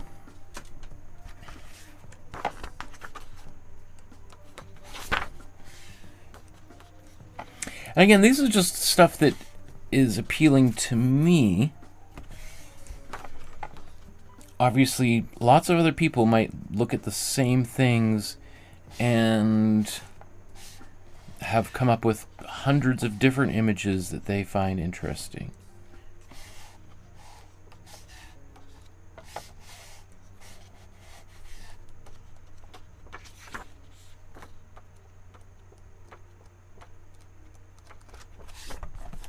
I'm just going to flip through this again really quickly.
Okay.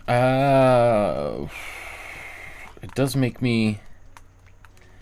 If I start doing stuff like that, am I just really starting to go outside of the scope of my plan here? Okay, I'm going to return that.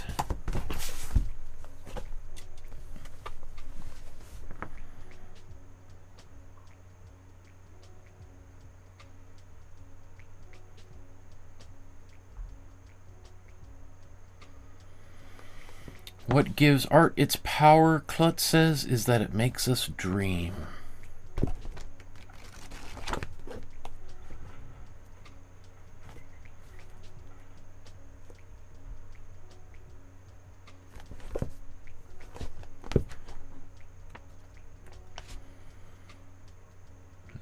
2016. I do just want to make sure that this is not like a book written in 1935 and republished or some absurd thing.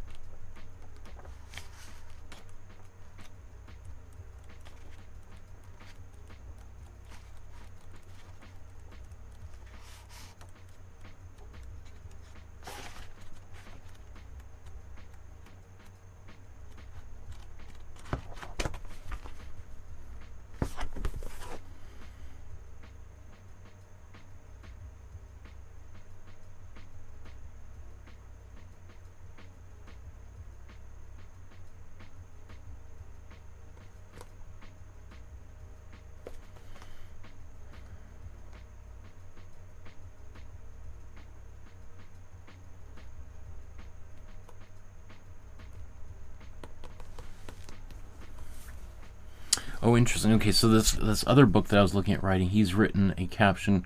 Claude is a leading Paleolithic archaeologist, perhaps the most famous archaeologist in the world. That alone makes this book noteworthy, but the topic is also one that generates interest beyond archaeological profession, especially in so much as expansive discussion emphasizing shamanism and the likely origins for this art.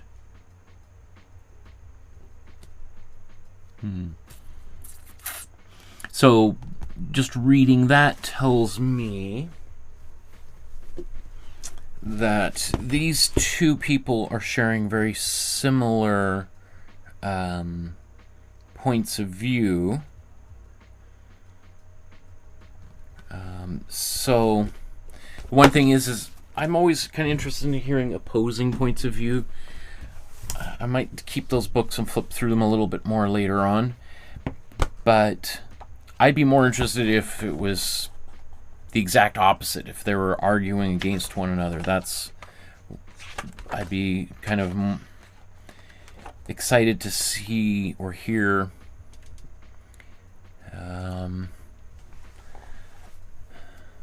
what the argument against a thesis might be.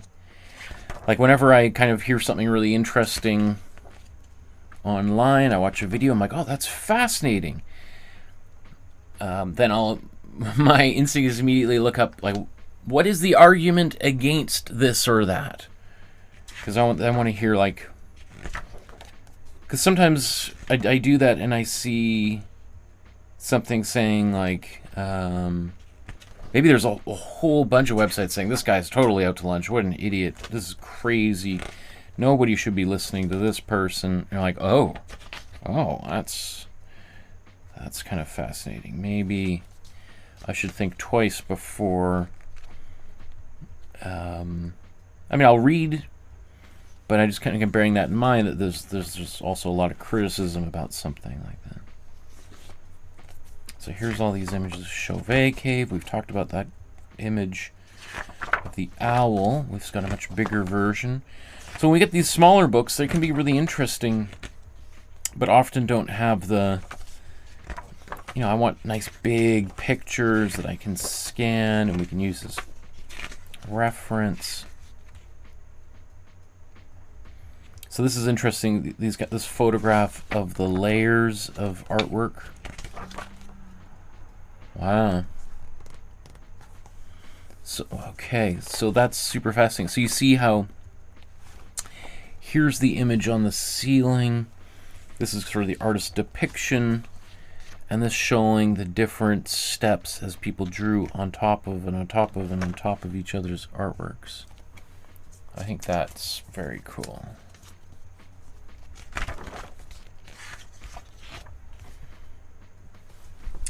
And what's even more fascinating, this was begun in 1430, and people continued to work on it up until the 1930s. So for 500 years, in Nawarla Gabarnmang, which is, I'm not sure where that is.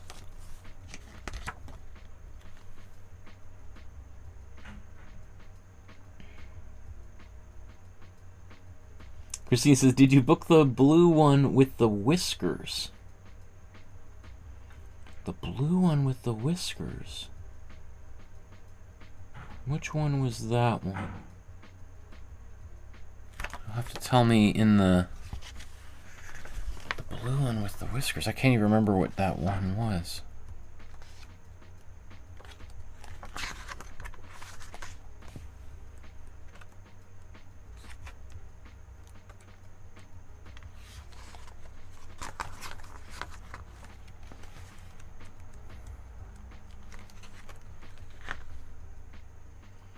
It was the Chilean. Oh, yes. I think I know what you're talking about. Yes. That funny looking one. Yes. Yeah, I thought that was very cool.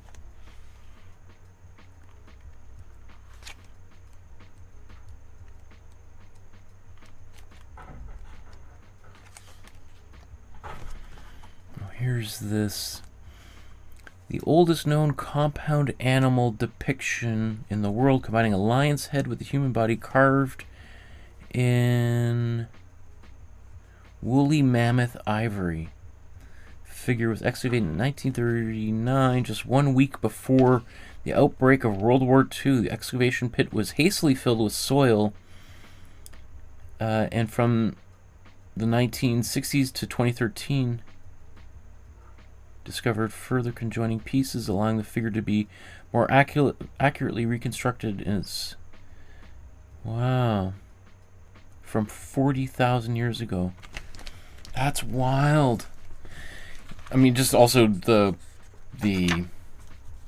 history of its discovery, the fact that people discovered it and then had to basically rebury it for several decades while the world went insane.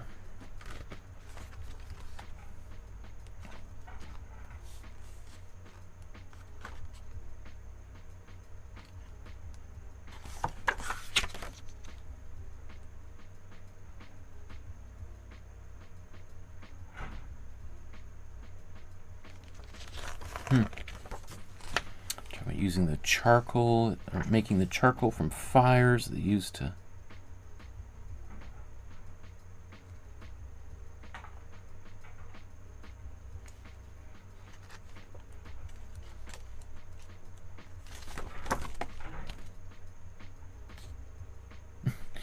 So here, I don't know if you remember, I was like, this is a really cool drawing. I want to see the original. Well, this is the supposed original that this is based on? Really? I don't know. That's what you see there, hey? I don't know.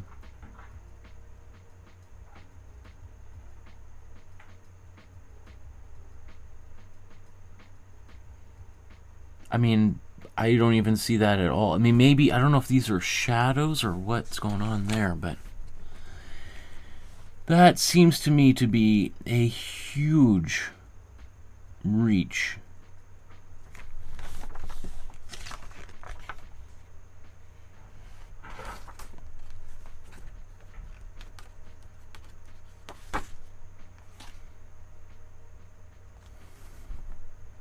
Or is this all mold or something forming on those? Did cave painting suddenly begin 40,000 years ago?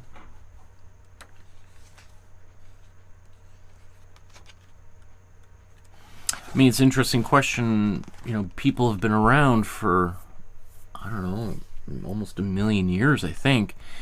Hundreds of thousands of years. So why did it take why so long comparatively to go from not making art to suddenly all these images starting to appear 40,000 years ago? Is it just that we haven't found images from earlier, or they were done but washed away? These are cool. Again, this Aboriginal art.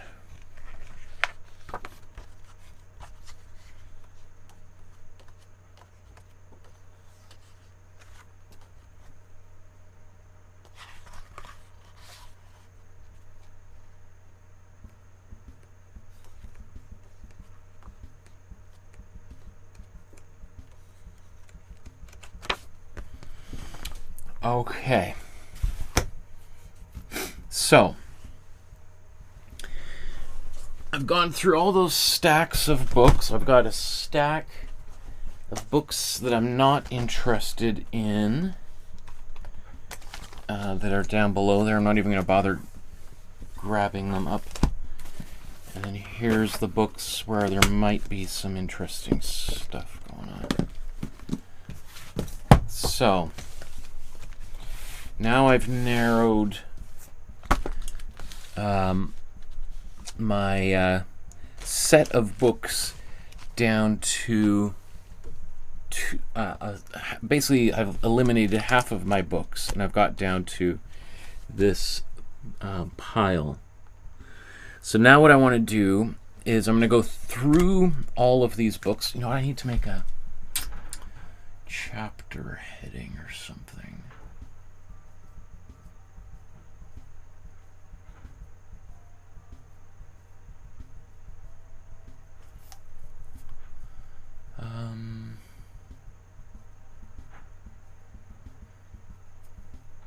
Just trying to think how I can break this up. Okay.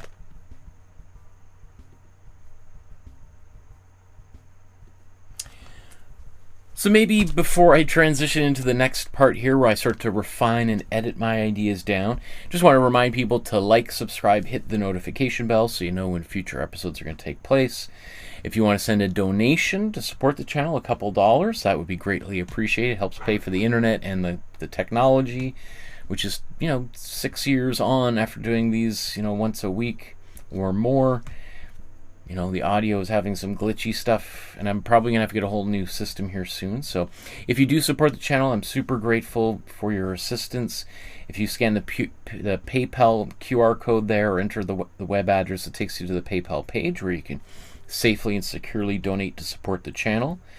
If you want to support the channel through a donation via email or check or a letter or something in the mail, you can use a super chat while we're here live, but you can contact me directly through my email, which is on the Facebook group. So you can scan this QR code or enter in one of those web addresses. They all three go to the exact same place. And if you go there, you can go to our Facebook group, join the Facebook group, upload any artwork you've been making recently, and I'd love to see it and give you feedback to help you improve your artwork. Even if it's the drawing course that I did 6 years ago that has millions of views, I still give people free feedback on the artwork that people are creating with that course. So if you want to participate in that, I would love to see that. Okay, so let's get back to our stack of books here. And my goal is to, after having gone through all of these books, I would say my goal would be to find, let's say, 5 top images, with the idea that I could then have those 5 potentially do 5 episodes, or do one episode where I do all 5 of them in there, or maybe one episode that focuses on drawings, one that focuses on making a painting, one that focuses on making a painting of a sculpture, right? We looked at some of those right near the very end here. So I'm trying to kind of whittle down all of this reference material down to just a few images that I think are most exciting. And so I'm going to go back to the first book that we flipped through,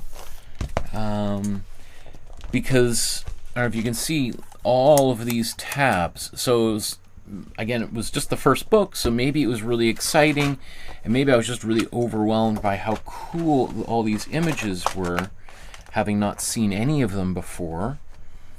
But I want to go through these again and maybe decide if there is actually, if I could find a couple images in this book that I'm like, yeah, we're definitely going to do that. And maybe I'm even going to write notes, a little note for myself here.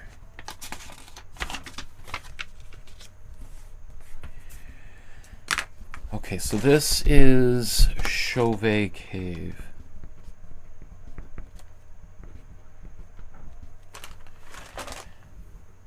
And again, it is the oldest one, right? Or at least not the oldest one, but the oldest one in this list, or of the books that I've got here.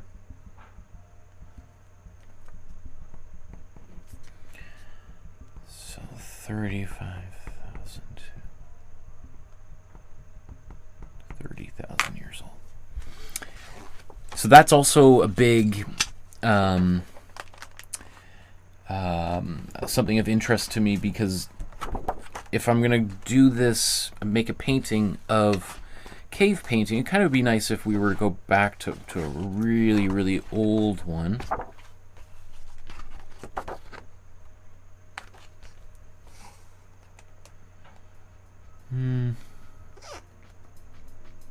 These mammoths. So I don't know if I'm as interested in here now. I'm just going to take that tab out. All right. Okay, here's this owl. So I will say owl for sure. So I'm just making a little note to myself here. Owl. Boom. That one is cool. This is page 49. That one I think is something that I want to explore. Somehow find a way to get it into the class. Okay. I'm gonna write down here, panel of horses, page 59. Okay, so the owl one, this could be a I don't want to make impressions on the paper. Owl, this is finger paint.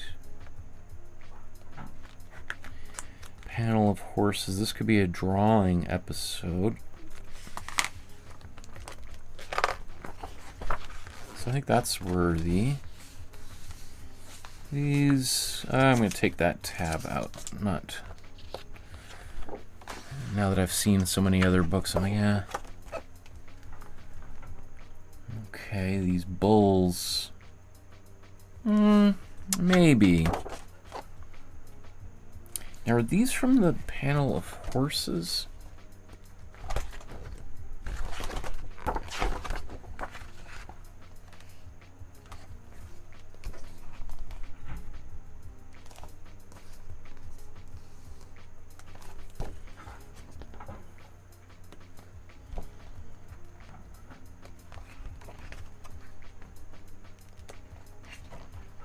These might be inside there.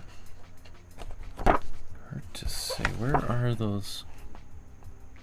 I think those horses are right inside this cave there. I do think that's pretty cool. So I'm going to keep that.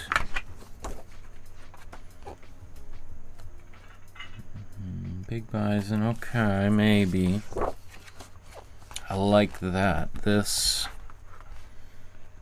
what do you call this? Rhino.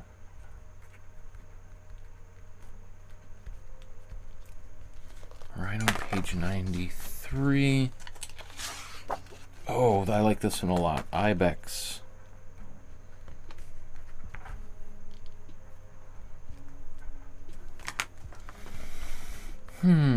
That could make both a, I mean, it's almost too easy for a drawing. So this could be really fun as a painting.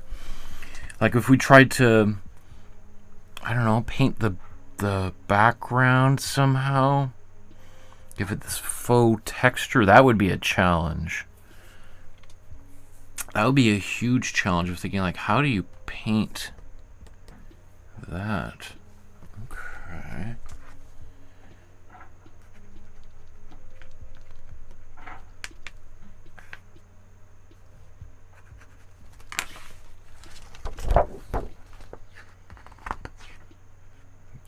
lion panel.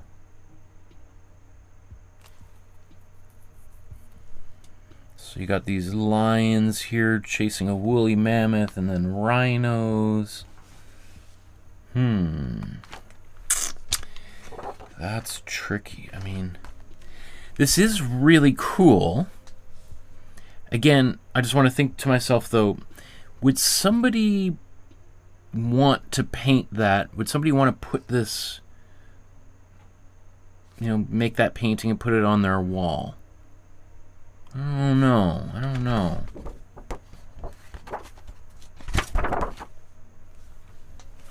Alright, like, that is kind of cool. Same sort of thing, these rhinos.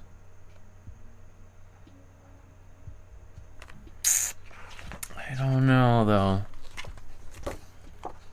And then the handprint.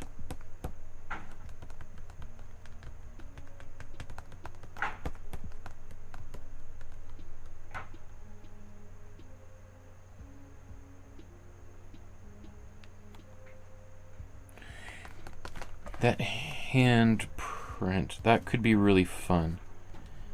Handprint, page 120. Now, there might be better pictures online of this kind of thing, but I'm going to keep that for now. So here's this book. I've definitely got. So here's Chauvet Cave, the owl, and the handprint. That could be a cool episode. Panel of horses. This could be a good drawing episode. The ibex. That could be a painting episode. So potentially right here, I've already got my ideas figured out. All right. So let's maybe problem's already been solved. Selection's been made, but let's double check. Okay. So now I'm looking at this other book. This image from Australia is really cool. But I want to do some more research into this, because how old is this? Is this 10,000 years or 50,000 years or 200 years ago? So I don't know. Not feeling it from this book. I'm going to keep it. Maybe flip through it a little bit later. Altamira.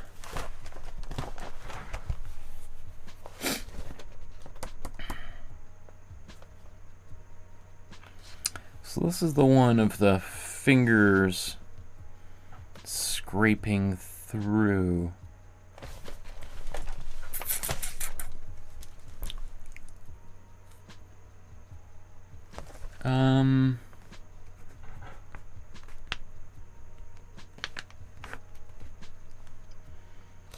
Altamira is number 11 on that list.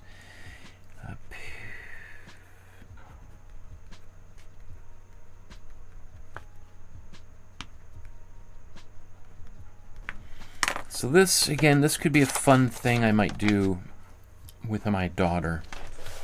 I could see that.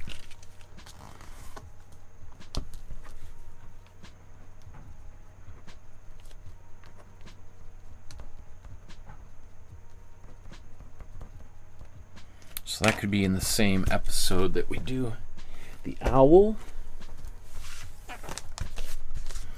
Let's go.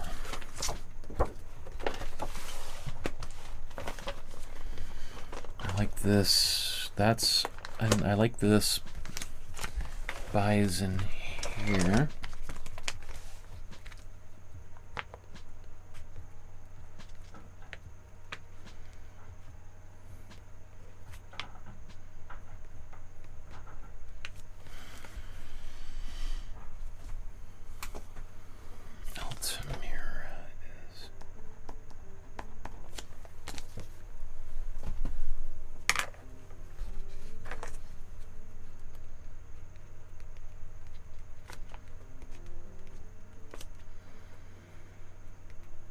So that would make a good drawing episode, I think. That could be fun.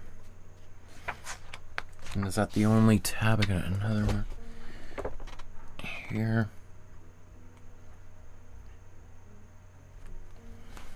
I mean, is it on the wall up here somewhere?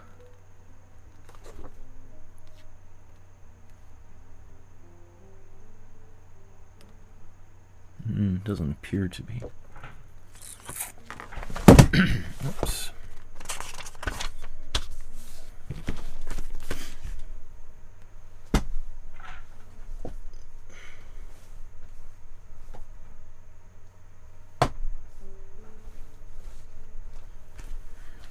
Okay. Here's another one of the Chauvet Cave. Okay.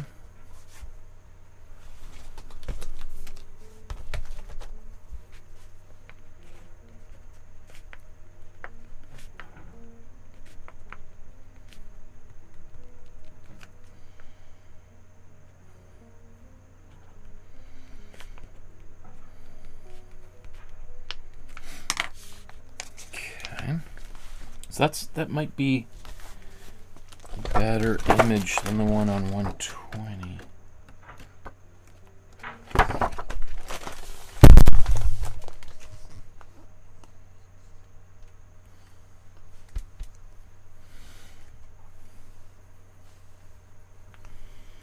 Although, I guess they're kind of very similar. You know, if I was to crop this, would we just zoom right in on those hands, or would you? I'd probably, because you know, if you put your hand on a canvas, it's gonna fill up that page, right? It's not like you got a lot. You know, if I do let's say we do one with my daughter's hand, that would be really fun. I think. She would probably think I'd completely lost my mind if we do it like that, which is also very fun. I kind of like her that look in her eyes is like, who are you? Well, you're a weirdo. Care Bear Bardot Card says, hi everyone, that's awesome. You offer free evaluations. Well, keep that in mind. I'm doing your drawing course right now. Thank you. Awesome! That's so cool.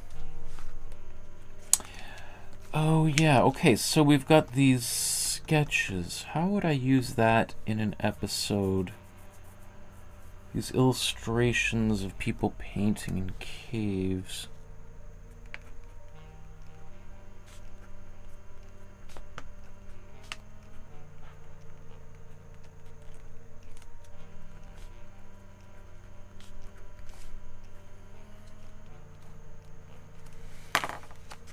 I think there's a few more of them in here, isn't there?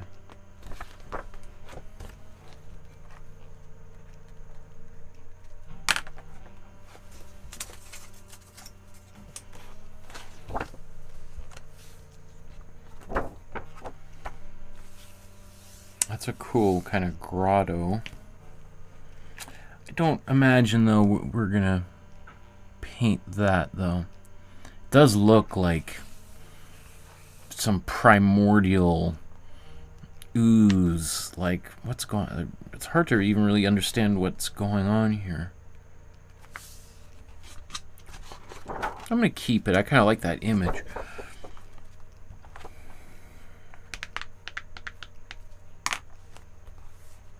It's a nice horse.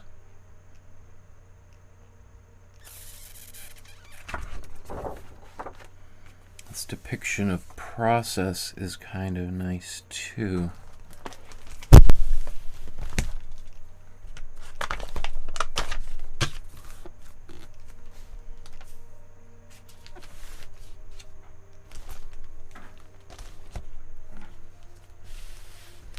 Jean-Claude. Okay. Interesting. So this guy wrote these books. This is all his handiwork here. Now I'm starting to see the picture Okay. Have I gone through all my books already?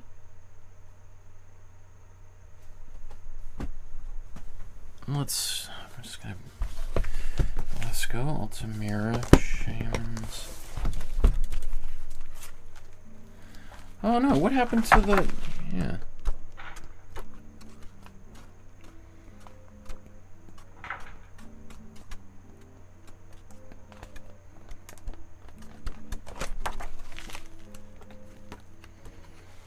Did I not bookmark? Maybe you were right. Who is, Christina was talking about the guy, the blue picture.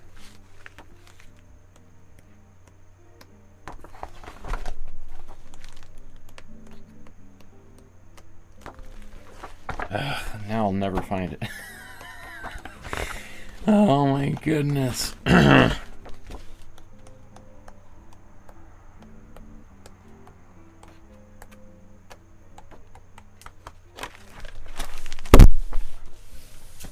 Oh, there's a few books I haven't gone through yet. Okay. I think it was in this book here. I like this map. That's nice.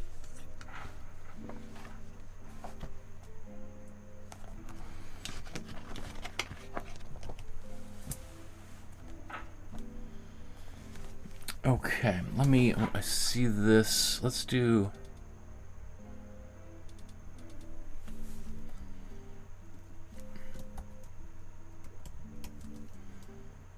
Giraffe engraving, Dabus, Niger.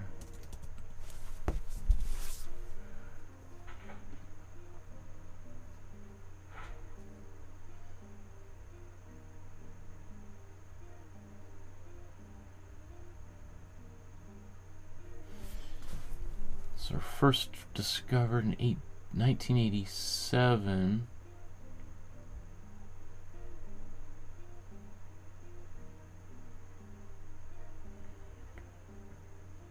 We're done somewhere between 6,000 to 8,000 years ago.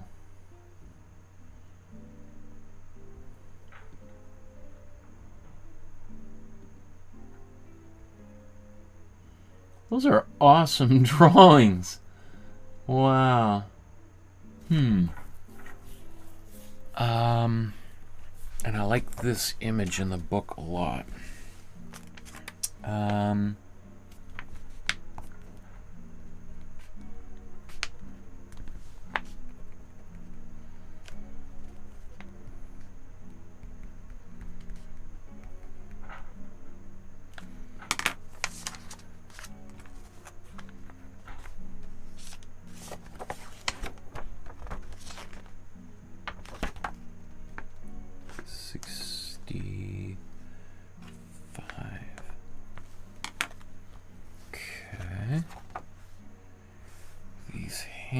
The Cave of Hands.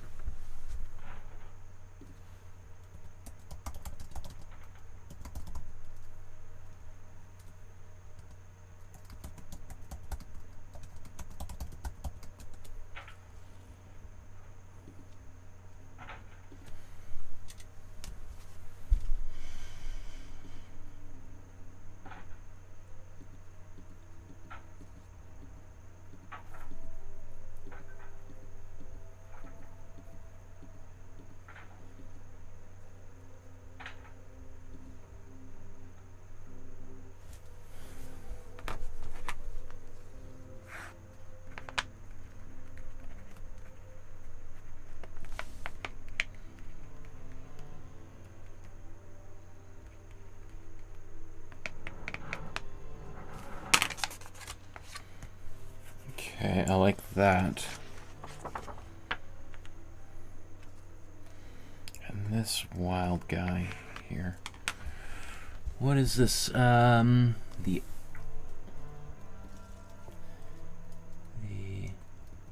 Atacama Giant.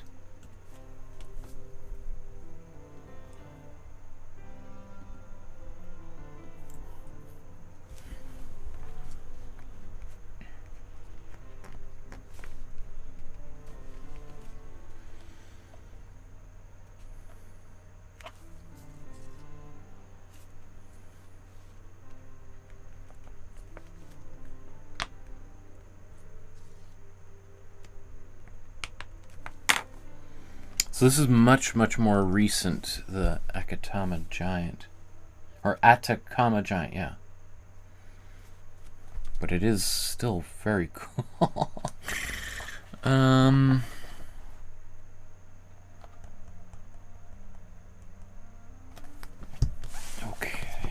And then this last book here.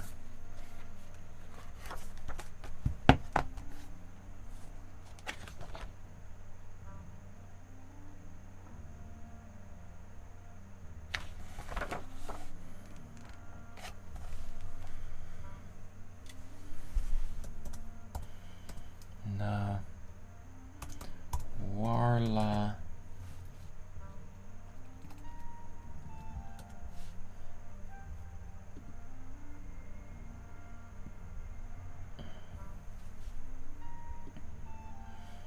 Whoa, these are some better pictures than in the books. I didn't really realize that's what it looked like. Whoa.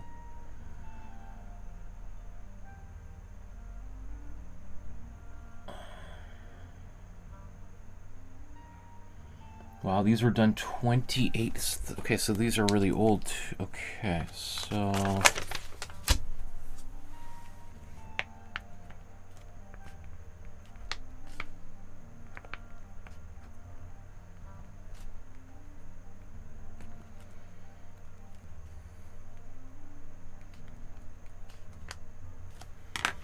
now, how would you...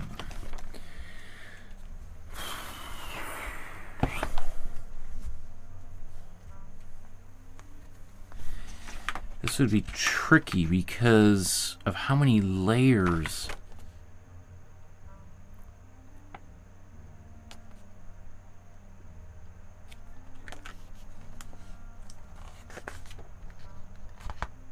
It also, what's fascinating about this, I mean, people were working on this just 100 years ago, less than 100 years ago. So started 600 years ago and continued to work on it. It just shows a totally different approach to archaeology and art from different cultures, right? Obviously, in Western culture, the idea of modern art is going and painting on top of art in Altamira or Lascaux or Chauvet is horrifying to some people. It's like, oh my goodness, we have to preserve the original. Like, you're destroying it. Versus these people are saying, like, we're having a conversation with our ancestors. Like, what's the problem here? These are our people. We can do whatever we want with it. We're not destroying it. We're actually using it. Not just putting it in a museum and it just stays locked forever into its previous form. We're using it. So the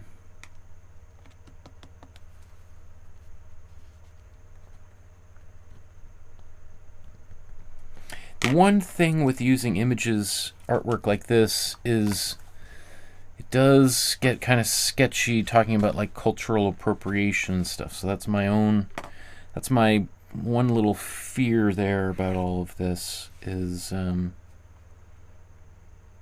don't want to contribute to that. Lion Man.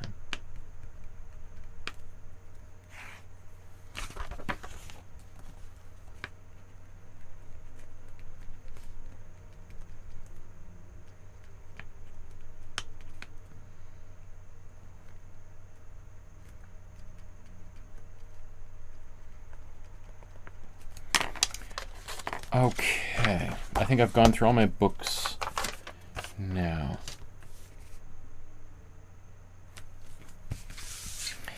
Now let's see.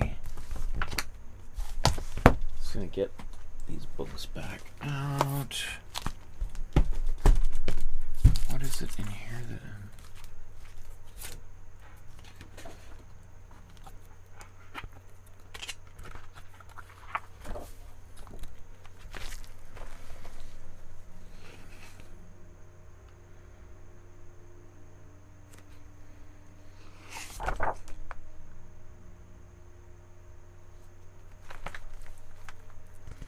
So this, I needed to look at this book a little more carefully.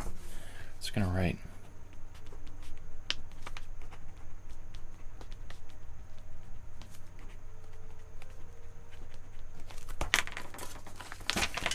Look at photos more carefully. Okay, let's put that to the side.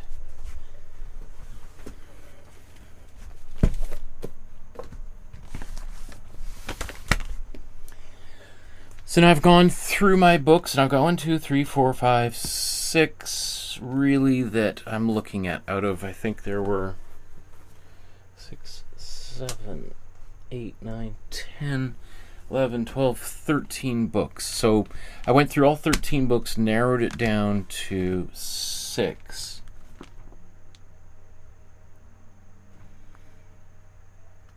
Tatiana says, "It's there, I saw it." Sorry, I missed, what are we talking about? The Atacama Giant, maybe? Is that what we're talking about? So if I am gonna do an episode. So I really was planning on just doing one episode. I did talk about maybe 5 episodes. Starts expanding pretty quickly here. Okay.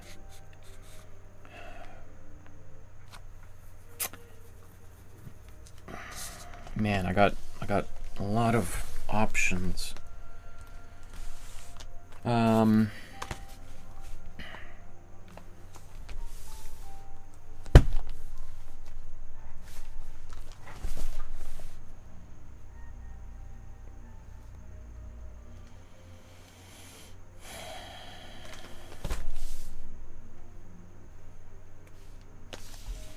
So let's say if I was to do, maybe a first one might be handprints. Right? And then let's say we did a drawing episode of horses, rhino,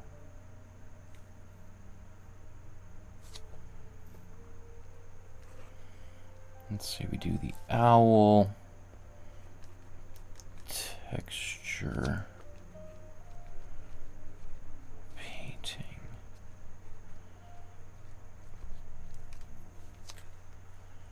Then we do the ibex painting. Okay, that's already 4 episodes. My goodness. Okay.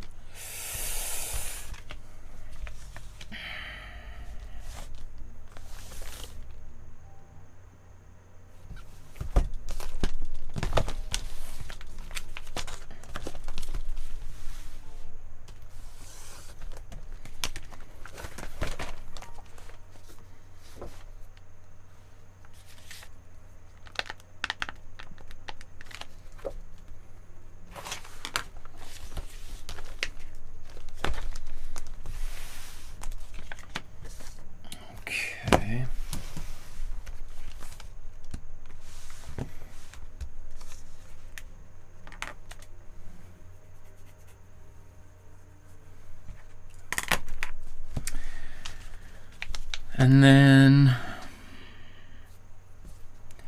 let's see, in terms of age, I mean, I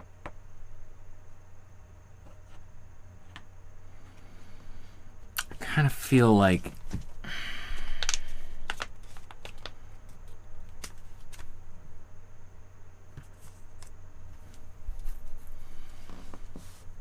so these are starting to get, you'd have to do a,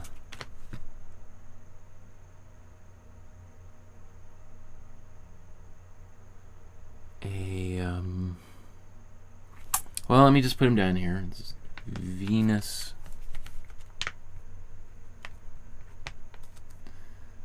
Six, Lion Man,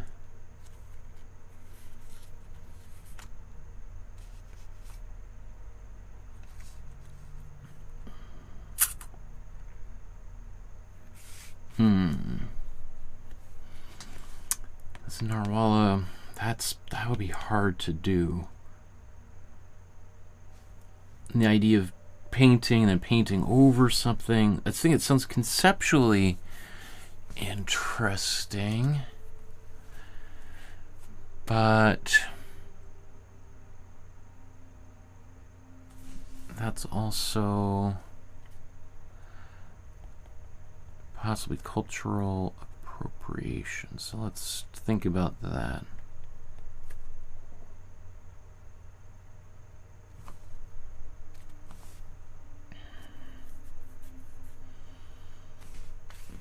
And what did I say? So Lascaux, bison.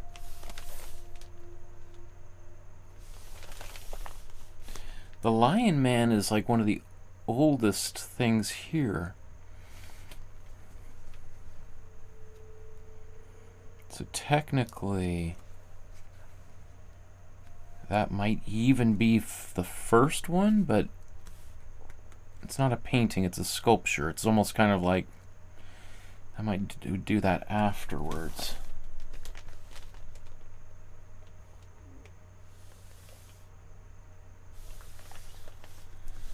Tatiana says, the hand in the shamanism.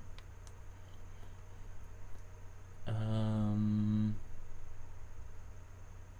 hand in the shamanism. You mean the hand prints, maybe? I'm not sure if there's a particular image you're thinking about. Okay, and then maybe if I just look at, because I've got these also queued up. We've got Akatama Giant, Hand of Caves, Giraffe. Oh, this guy.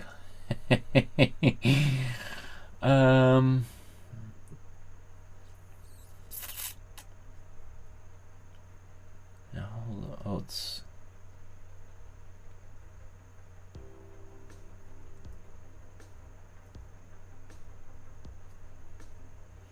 Fifth century BC. The Celtic Prince. In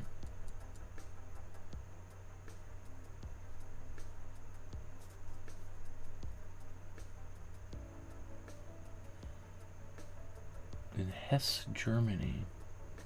Now that is kind of fascinating that, I didn't really think about this part of the world being a Celtic stronghold.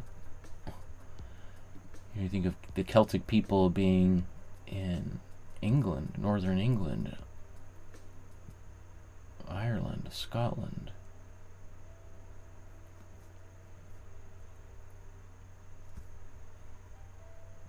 It is fascinating. The Mask of Agamemnon.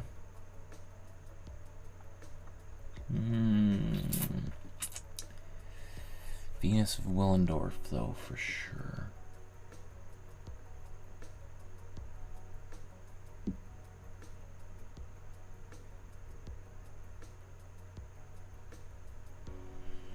Tatiana says, I thought you were looking for the handprint. I saw one in the shamanism book. Yes, definitely. No, I think you're right. Sorry, I just wasn't. I think maybe you're talking about that book, right? Maybe. I definitely have bookmarked a few pages in here for sure. All right, there's.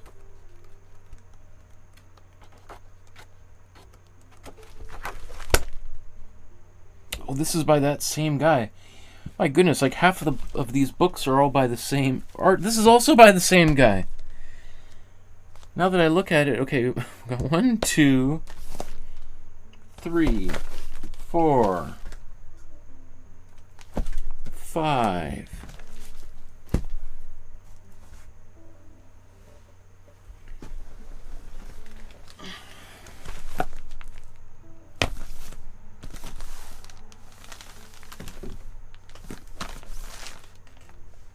6. So literally 6 of the 13 books I got on cave painting from the library are all written by the same person. That's fascinating. Okay.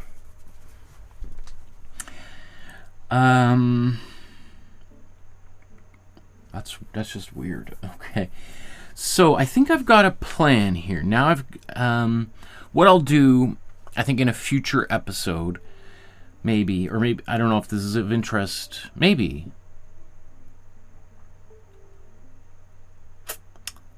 You let me know. Would it be of interest to you to see, like, I'll scan all of these books, maybe start doing some research, get some images kind of ready, and then show the process of how I take those images and turn them into drawings. Maybe we'll do some of those drawings in real time. You can see me using the iPad to sketch out the outlines.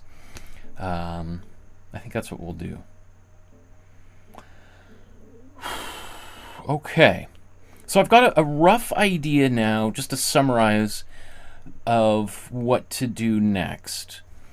I'm thinking about maybe doing an episode on handprints, and maybe that could be something we could do. I could do with my daughter. It could be a really fun activity.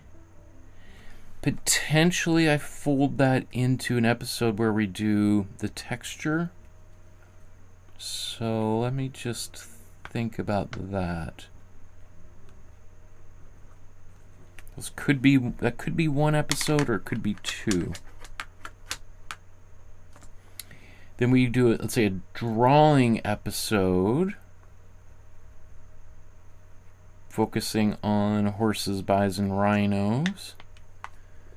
Then we could do a painting on the ibex. I just thought that was a really cool image. I like that a lot. Page 96. I don't know. If it's I could change, but there's something kind of very simple and iconic about that. I mean, potentially might do, let's say, 2 paintings. Maybe I'll look through these, and I might see another couple of paintings of animals, rhinos or something. And then we do maybe a couple paintings of sculptures. Venus and Willendorf, I think, is kind of important, just art historical, and Lion Man. Those could make for some fascinating ones. The other ones, the Atacama Giant, I love that image.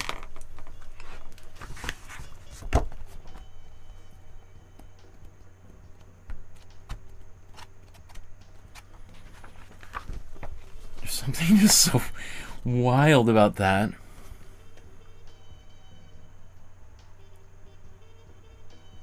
I do also really like that it is not in Europe, that it's somewhere else. So it's not just purely focusing on Western art. Same thing with some of these hands. These are in Argentina. So again, that also makes me really happy.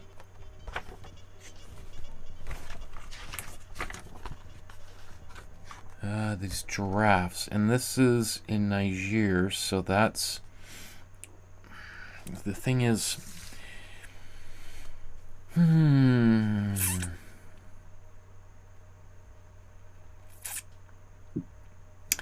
maybe that's in the drawing episode, because we could kind of bounce around in that episode, right? We could look at a bunch of different things there.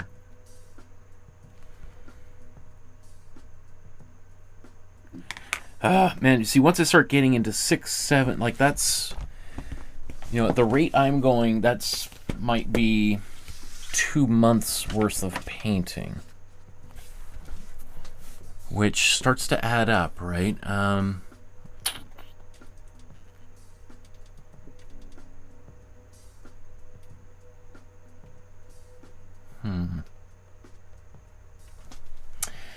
Okay, well, I've got a bunch of sparks here. That's the main thing in terms of what we've been talking about today.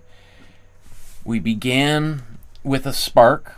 Looking through these books was starting with a spark, right? If I remember before I was talking about how we might start and not have any idea what to paint or draw, sculpt, sing about, write about at all. So it's sometimes just choosing something at random: person, place, object, smell, color, mood, memory. Start with anything. And then we activate that by throwing a catalyst at it, right? Maybe testing that idea, right? So in this case, instead of my favorite dog, it's like handprints. And then what might be the catalyst is, you know, I mean, I have a pretty solid idea of what I want to do, but if I'm like, how can I make this interesting? I would go through that PDF, which is on in the Dropbox, and kind of go through that whole list and see if there's something really interesting, a way to approach this. But I think, as I said, I might do, let's say, that handprint one. I might involve my daughter, and we can kind of play with that. I think she might find that kind of fun. And then we could do the owl texture ourselves, try to mimic the thickness of that paint, carve into it with our fingers.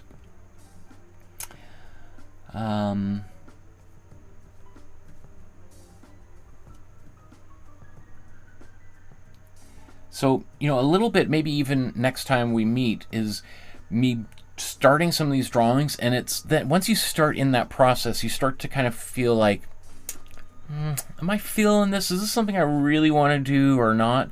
And it's quite possible that the list of, let's say, 6-7 episodes that I've listed here, I might realize, you know what, I think I might need 10 episodes to do this justice, or, you know what, maybe I'm really excited about that ibex paint, you know, the cave painting, but maybe I'll be like, you know what, really, am I going to devote a whole episode to this, and I might abandon it entirely.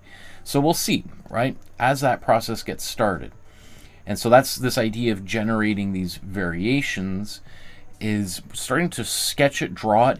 Even if I start looking at different images online now of possible, you know, I'm really happy with the images I found now, but it's possible that I start looking online, I see different photographs taken by different people that change my list, and I might say, wow, I've found way better images online than in any of these books. I'm going to incorporate those in there, right? So I'm going to test it by coming up, looking for different images, starting to draw them and sketch them out. And then once I've got probably, you know, a dozen or more images, then I can start to see, like, which ones really am I like excited about, right? I'm starting to compare all my notes here, and it starts to kind of, you know, which ones are pulling my attention, which has tension, or possibly which feels alive, right? And it's in that drawing process, to me, where things start to kind of, you know, the ones I feel most compelled to work on, right? I'm like, I just know this is going to be so much fun. Or other ones that I might have thought were interesting before, I'm like, I don't know. Right? So here we're not waiting for inspiration. We're literally engineering it. We're trying to kind of deliberately force our brains to come up with something interesting and inspiring. Of course, the next thing would be to compare the level of complexity. How difficult do we want to make things? Right? So defining the challenge. Do we want to just do quick little sketches, or do we want to do finished artworks? Like that image of the ibex, right? Like, once again, maybe I should just keep this up. Is, you know, it's fascinating. But how do I want to do this? Could be a very quick little fun painting to do in half an hour as part of another episode. Or if I really want to go in and try to mimic the texture of the cave, do I want to even use thick blobs of paint to build up like an undulating surface upon which image is painted on? right? That's the next question. Is like, how do I want to define that episode? And then at some point, then it's just like, that's when I make the thumbnails and I go live, and it's like, okay, let's just do this. Let's stop doing research and let's just commit to an idea and do it. All right. And then, of course, which typically happens during these episodes, sometimes things don't go the way I want, and then I've got to find a plan B, right? And that idea of, instead of kind of overthinking things, is just go back, introduce a disruption. That might mean painting over something I've done, which wouldn't be entirely inappropriate, because that's what some of these artists themselves did. We looked at, especially there in Australia, right? That the Nawarla Gabarnmang is exactly that, artist painting over that image. So it's possible that I'd make a painting and realize, ugh, this has turned into a disaster, and I have to kind of go back to the drawing board, throw another catalyst at it, and see where that takes me. And if it's working, then I surrender to the process, let the artwork tell me what it wants, right? Let it tell me if I need more or less, if I need to do another episode on it because I'm just so pumped about what's happening. All right, so this whole thing, the goal isn't to follow all the rules, these steps. It's to get to a point where I'm like, okay, I know what I need to do. I don't need any of this anymore, right? And of course, at the end, this is what I always like to do, is reflect and discover what I've learned from each artwork. Like, what can I take from this episode that I can use in the next episode, right? What blind spots have I discovered along the way that need to be investigated? What mistakes can I learn from, right? And then once you do that, then you just keep on going endlessly. And it seems like already, despite the fact I was thinking about doing one episode, now I'm looking at 6, 7 episodes on this theme, which is a good problem to have, is being so inspired by an idea, by a spark, that you want to do it over and over and over and totally exhaust that idea before moving on to something else. And I do have dozens and dozens of other sparks and other ideas that I want to do, but I did think it might be kind of nice for people to see a little bit about the process behind how these episodes are formulated. You know, in an episode like this, there's lots of books and things for me to choose from, but there's other times where I really have to do a lot of research. I'm looking at websites in other languages and using Google Translate to help me figure out what it is I'm looking at. But it almost always begins, for me, with a visual image, something that I recognize, that speaks to me, that feels alive, that I want to investigate. Okay, so maybe just before we go, just a quick reminder to like, subscribe, hit that notification bell so you know when future episodes are taking place, especially kind of the next step in this process. It doesn't cost you a penny to subscribe or hit the notification bell or even like the episode, or even better, leave a comment after the video's finished live streaming. You can let me know if you found any of this of interest. If you want to support the channel with a small donation, consider leaving a PayPal donation. There's the QR code or the web address there. You can scan those and it takes you to this page where you can safely and securely donate to support the channel. And if you want to support the channel with a donation via email or check in the mail, then consider joining the Facebook group. You can enter any of these, the 3 things you see there, the QR code or the web addresses. They all take you to the exact same place. And that's what it looks like. In a few more weeks, we're going to do our next free bonus feedback episode, and I'd love to see what you've been up to.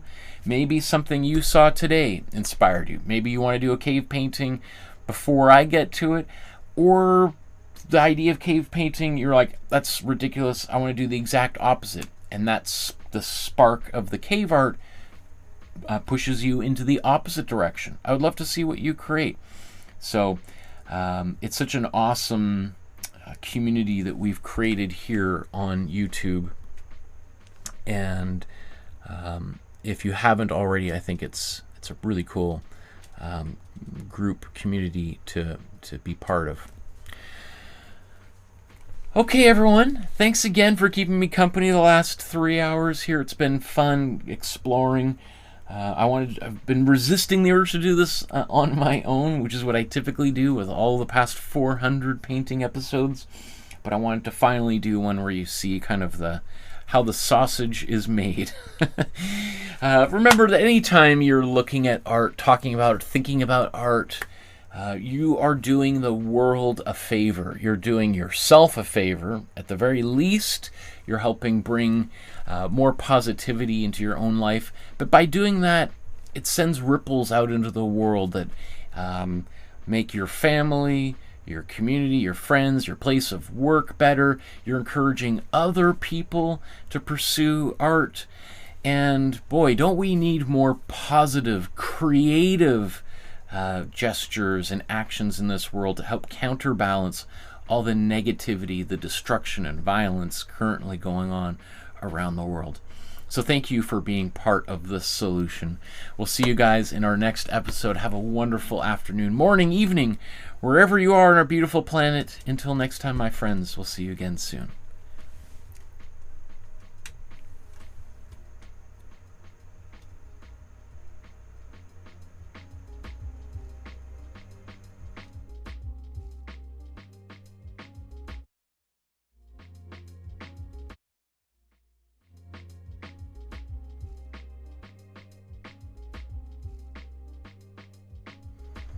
Sorry, I tried to turn the volume down and it just completely muted it a couple times. I'll just let it be.